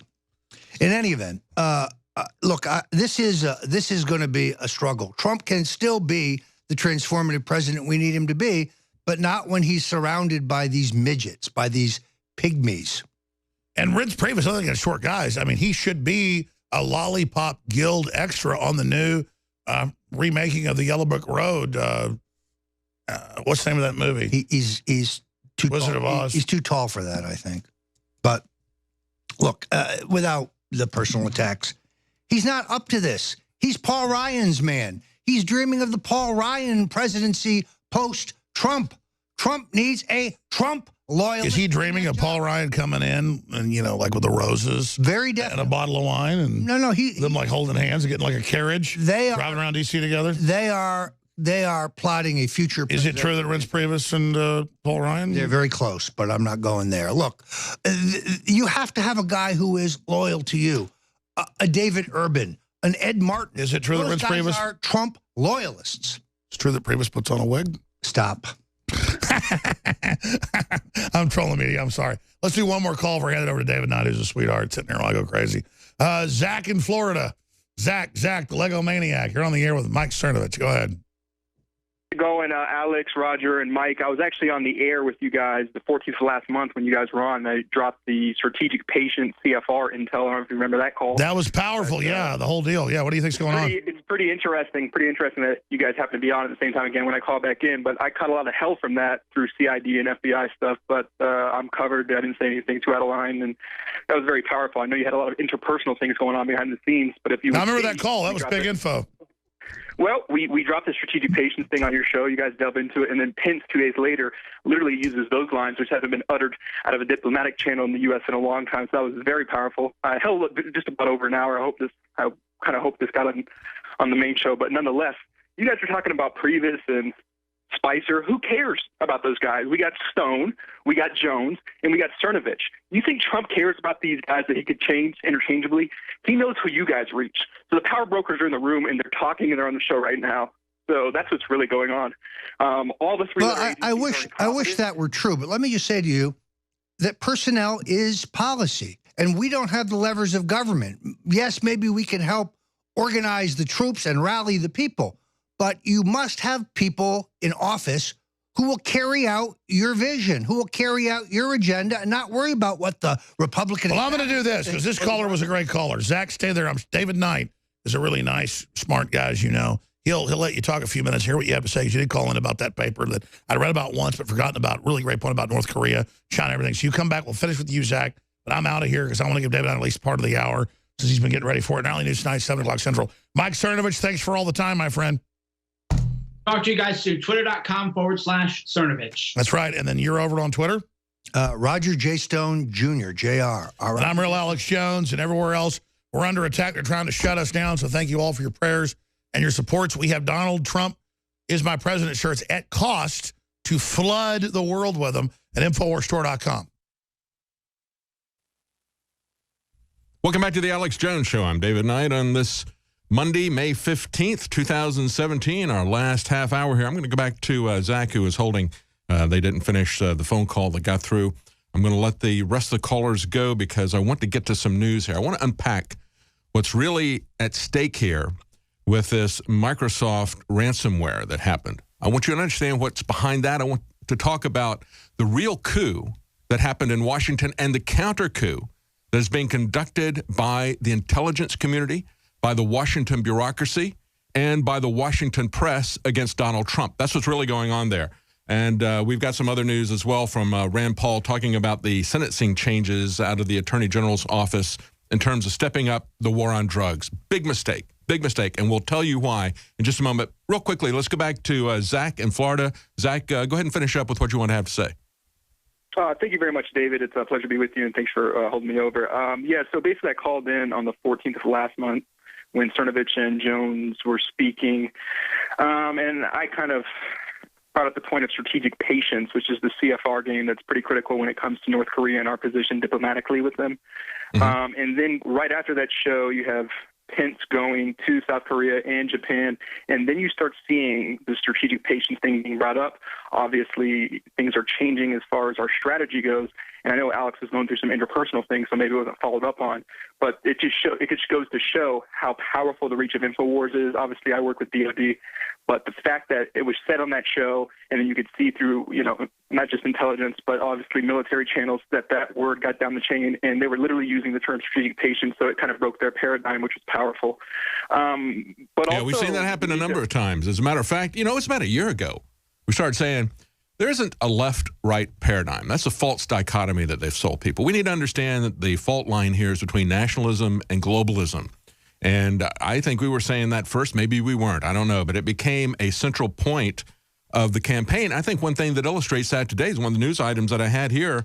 I'll get back to you in just a second, Zach. But France has a new prime minister. They've reached out to the conservative party. So here's this guy, Macron, who really didn't have any political leanings, but he was part of the socialist government before he stopped and then said, well, I'm going to run as an independent. Actually, he's running as a Rothschild party banker. But the issue here is to pick this guy because he is pro-EU.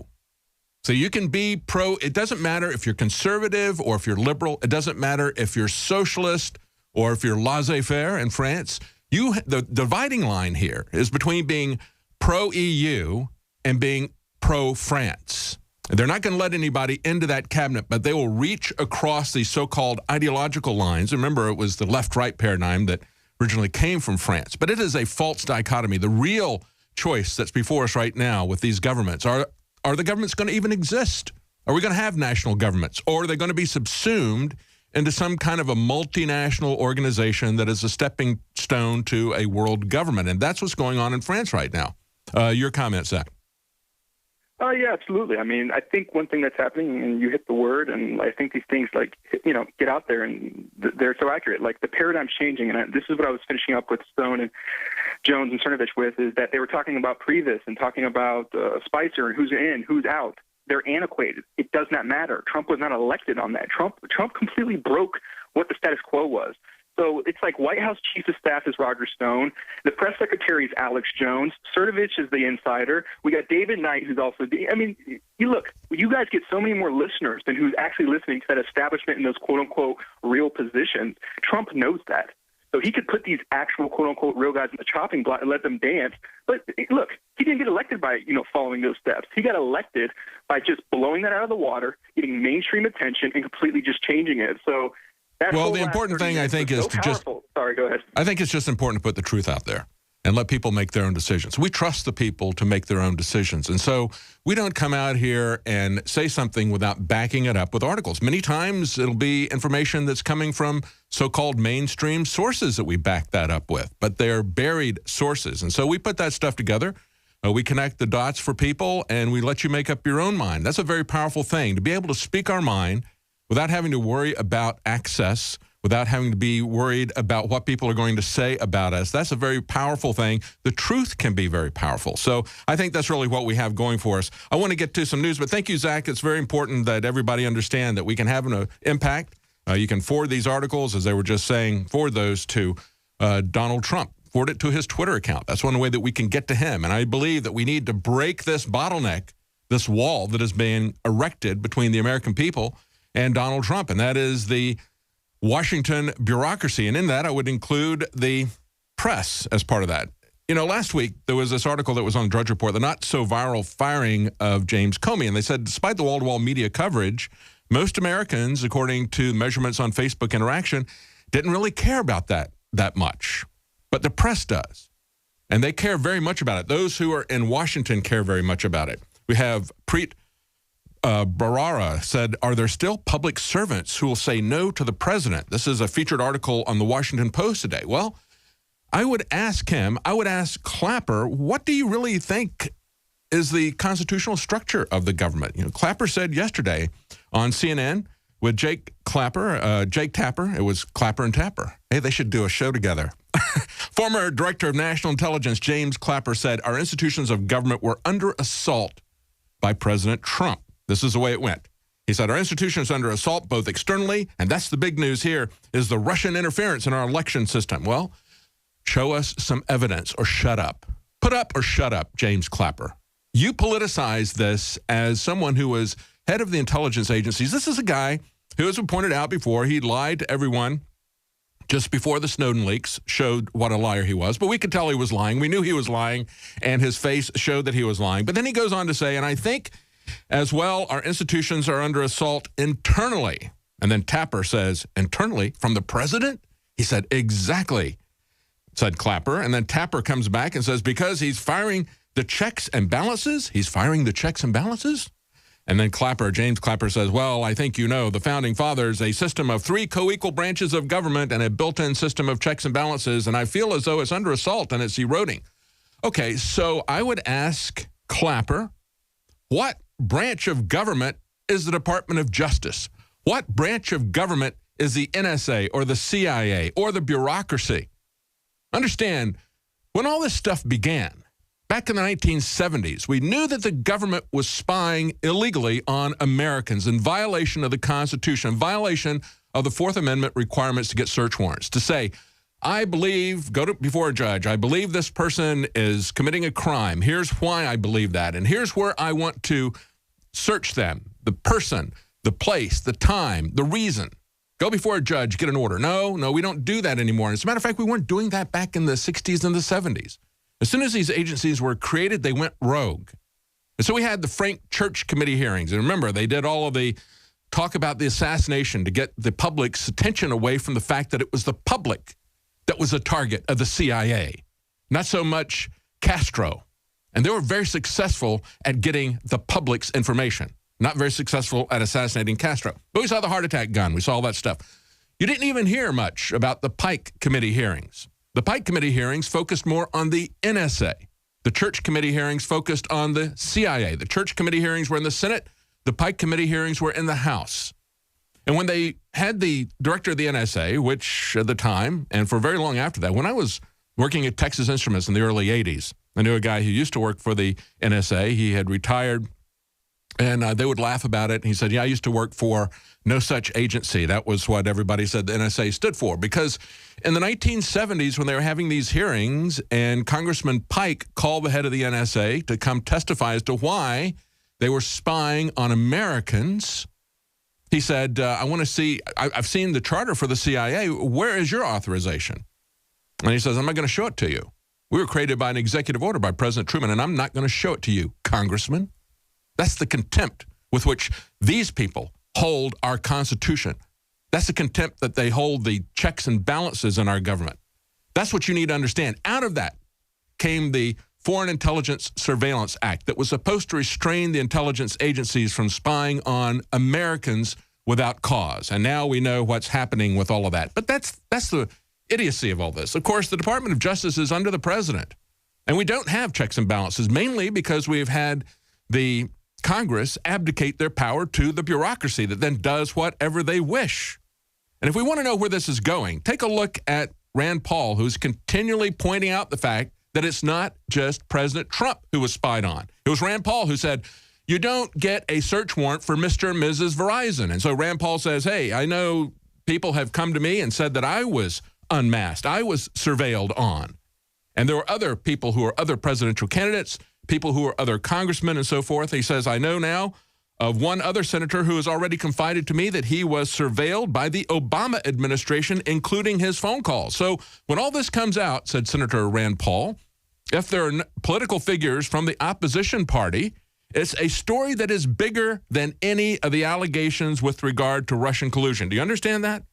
If our government has politicized the massive surveillance state that in and of itself is unconstitutional and should be a concern to all Americans. But if they have politicized that, that's the story. The people like James Clapper would be involved in that. And of course he is politicized. As he was still in his office before he stepped down, he was getting involved in the campaign. That was outrageous. A military man who would do that as Department of Defense, if he was a soldier or a general, he would be immediately dismissed for getting involved in politics. But these spooks can get involved in electoral politics during a presidential election like James Clapper did and face not only no discipline, but as we were talking about before, the fact that he could lie to Congress and there'd be no consequences for this guy. Of course he's lying to us now. James Clapper is a liar. You shouldn't believe anything this man says. Earlier this month, they point out, Paul announced that sources have told him he has been surveilled by the Obama administration. This is Breitbart, I believe, and that he has requested information from the White House and congressional intelligence committees on whether he's been surveilled, unmasked, or searched for within intelligence reports. He said, it's about your own government spying on the opposition party. That would be enormous if true. That is what we should be focused on, folks. This conspiracy theory about the Russians is absolute nonsense. And when we go back and we look at James Comey, remember that James Comey, let's just put some of his career in perspective. It was James Comey who sent Martha Stewart to jail for insider trading, while Nancy Pelosi and the rest of Congress was making millions off of insider trading. And this is the same guy who put small sailors in jail for keeping photographs, said, don't you try this at home. Here's Hillary Clinton's felonies, but I'm not going to do anything to her because she violated national security. But don't you try this at home, soldiers, sailors, anybody else who works for the government. Don't you try this. And, of course, we're going to give Huma Abedin a pass as well, even though she stored massive amounts of above top secret data on her husband's computer, even though he didn't have the clearance for that.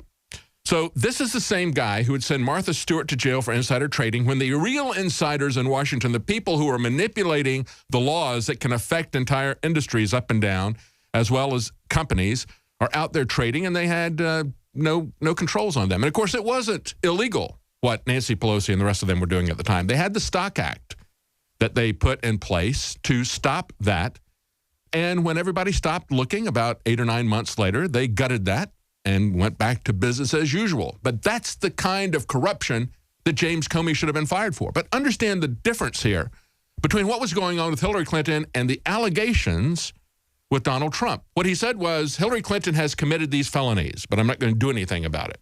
With Donald Trump, they haven't come up with any wrongdoing. And yet this is the kind of game that James Comey is playing. What he's playing is the game that J. Edgar Hoover used to play. Blackmail everybody in Washington. And, of course, Harry Truman talked about that. How he had dossiers and files on everybody. And when he died, his personal secretary got rid of that stuff. But that was his key to power. The difference was that James Comey was doing it publicly. He was investigating both presidential candidates simultaneously and doing it publicly and defying them to do anything to him. Don't you fire me. I'm staying here for 10 years. If you fire me, I'm going to say, but I had you under some kind of an investigation. So if you fire me, that shows that you're a criminal, right? That's the game that he's playing right now. Donald Trump didn't bite into it. I was very happy to see Donald Trump not playing that game with James Comey. But, of course, the press is going to continue to play that game. But going back to what Rand Paul said, and this is the crux of the issue, folks, the crux of the issue that they're not investigating is whether or not the Obama administration was spying on its political opponents and trying to hack the election. That is far more concerning than anything that Russia would do, isn't it? Isn't it concerning that the bureaucracy, especially the surveillance state, would ally itself with certain politicians and then start attacking people? This is what Rand Paul said. He said it's about your own government spying on the opposition party. That would be enormous if true. I don't know the truth. We've asked the intelligence committees, House and Senate. I've also asked the White House because there is this whole discussion of Susan Rice unmasking people. And, of course, that's the deal, folks. That is the essence of what is truly here. Now, as we look at this swamp that is pushing back, and as I said, it is a coup.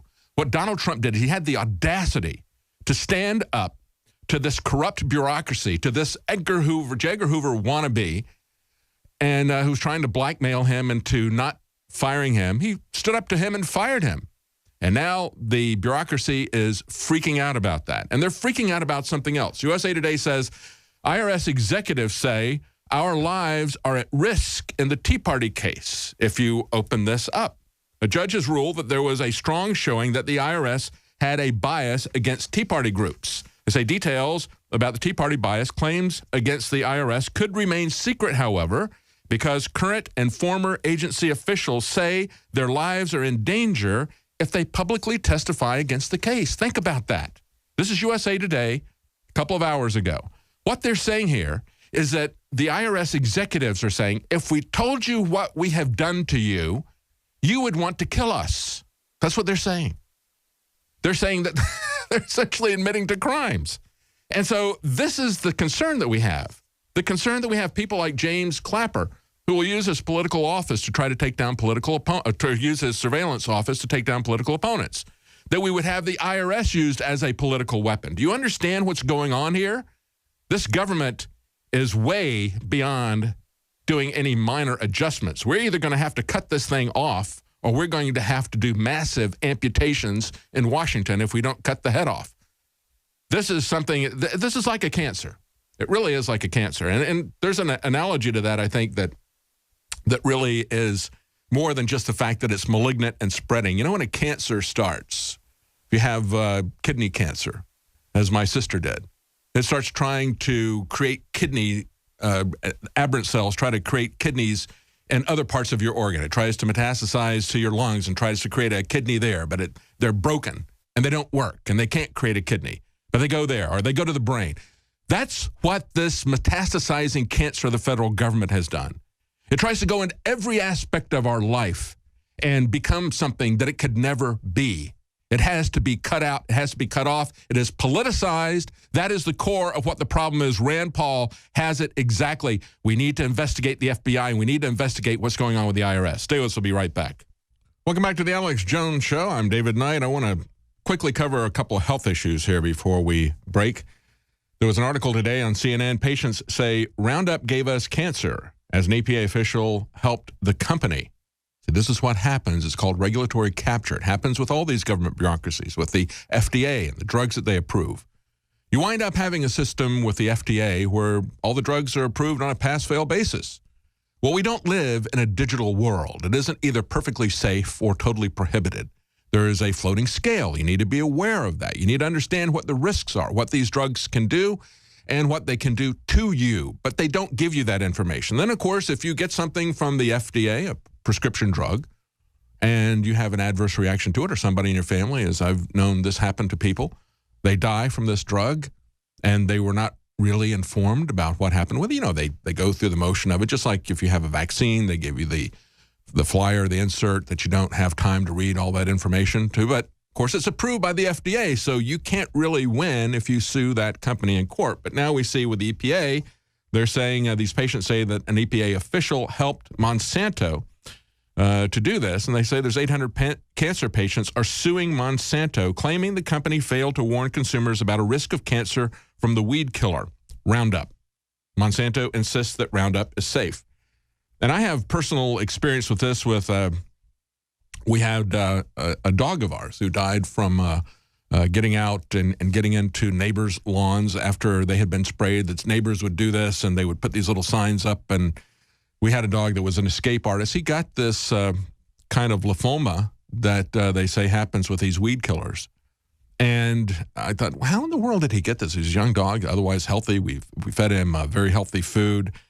And then I heard this news story about farmers who were spraying their crops with this stuff. And they came down with the same cancer that my dog had. So the basset hound in our neighborhood, our basset hound, was really kind of the canary in the coal mine. I've seen this type of thing happen. And then, of course, when we look at the water, we've had a couple of stories in the last couple of weeks. Another one from USA Today. Beyond Flint, Michigan, excessive lead levels found in almost 2,000 water systems across all 50 states. I can talk to you about our Alexa Pure water filter, because when I saw these stories, and I saw this story about the EPA, I can't do anything about people who are spraying stuff who are my neighbors. We aren't on a municipal water system. We're on a well system. So we have farmers around us and other people who are spraying their lawns. I can't do anything about that. That gets into the aquifer. The only thing I can do is to try to filter that out and not drink it. And the same thing is true whether you're on a municipal water system or whether you're on a well. There's going to be stuff that is going to get into the water. And so the headlines, USA Today, Beyond Flint, excessive lead levels found in 2,000 water systems across all 50 states. Daily Mail, nearly 30 million Americans drinking dangerous contaminated tap water linked to cancer, birth defects, lead poisoning. This is from another source, the Natural Resources Defense Council. They have the states listed, the 10 worst offenders. Number one, right there, Texas. See, I imagine that's one of the reasons why Alex was doing this. See, I want to have clean water. I don't want to rely on the government to tell me if a drug is safe. I don't want to rely on the government to test the water or to test other things that are additives out there and not be influenced by a corporation. I don't want to trust them to do their job. I'm going to do my research. I'm going to find something that is going to help my family to prepare for this. And the filter that we use is Alexa Pure water filter. Now, I'm going to be criticized, I'm sure, by Media Matters for trying to exploit this. Just as when I told people shooting at the airport, I said, hey, you could get one of these inserts and put it in your backpack. At least you'd have something to hide behind. You need to defend yourself. Now is a good time to do it. 25% off, InfoWarsStore.com. Join me tonight for the InfoWars Nightly News. We have a lot of news that we did not get to. We're going to be covering that, and more news will be breaking this afternoon. Tonight, 7 Central, 8 p.m. Eastern. Let's go to Debit in Florida. Debit in Florida, you're on the air. Great. Hey, thank you so much. Listen, I have bought your product, and I gotta say they're amazing. Anyone who's on the fence, buy it, because I've got Caveman, Superman Vitality, Secret 12, Vitamin Mineral Fusion. I've got the body armor. Wow, thank you. Wow. You're the type of listener that makes it all possible. Which nutraceutical does you like best? I really like the Vitamin Mineral Fusion, to be honest. That's amazing. Really incredible. I drank it in the morning, and I swear to you, I felt incredible. Like I haven't felt in weeks. My morning was fantastic, and I love you guys. I love the InfoWars crew, and I just want to, I want to take this opportunity to tell anybody out there who's on the fence, Just buy it. You will love it. I'm telling you, I've never bought a bad product. What you find in our news is the same thing you find in our products at InfoWarsLife.com. It's a win-win, InfoWarsLife.com.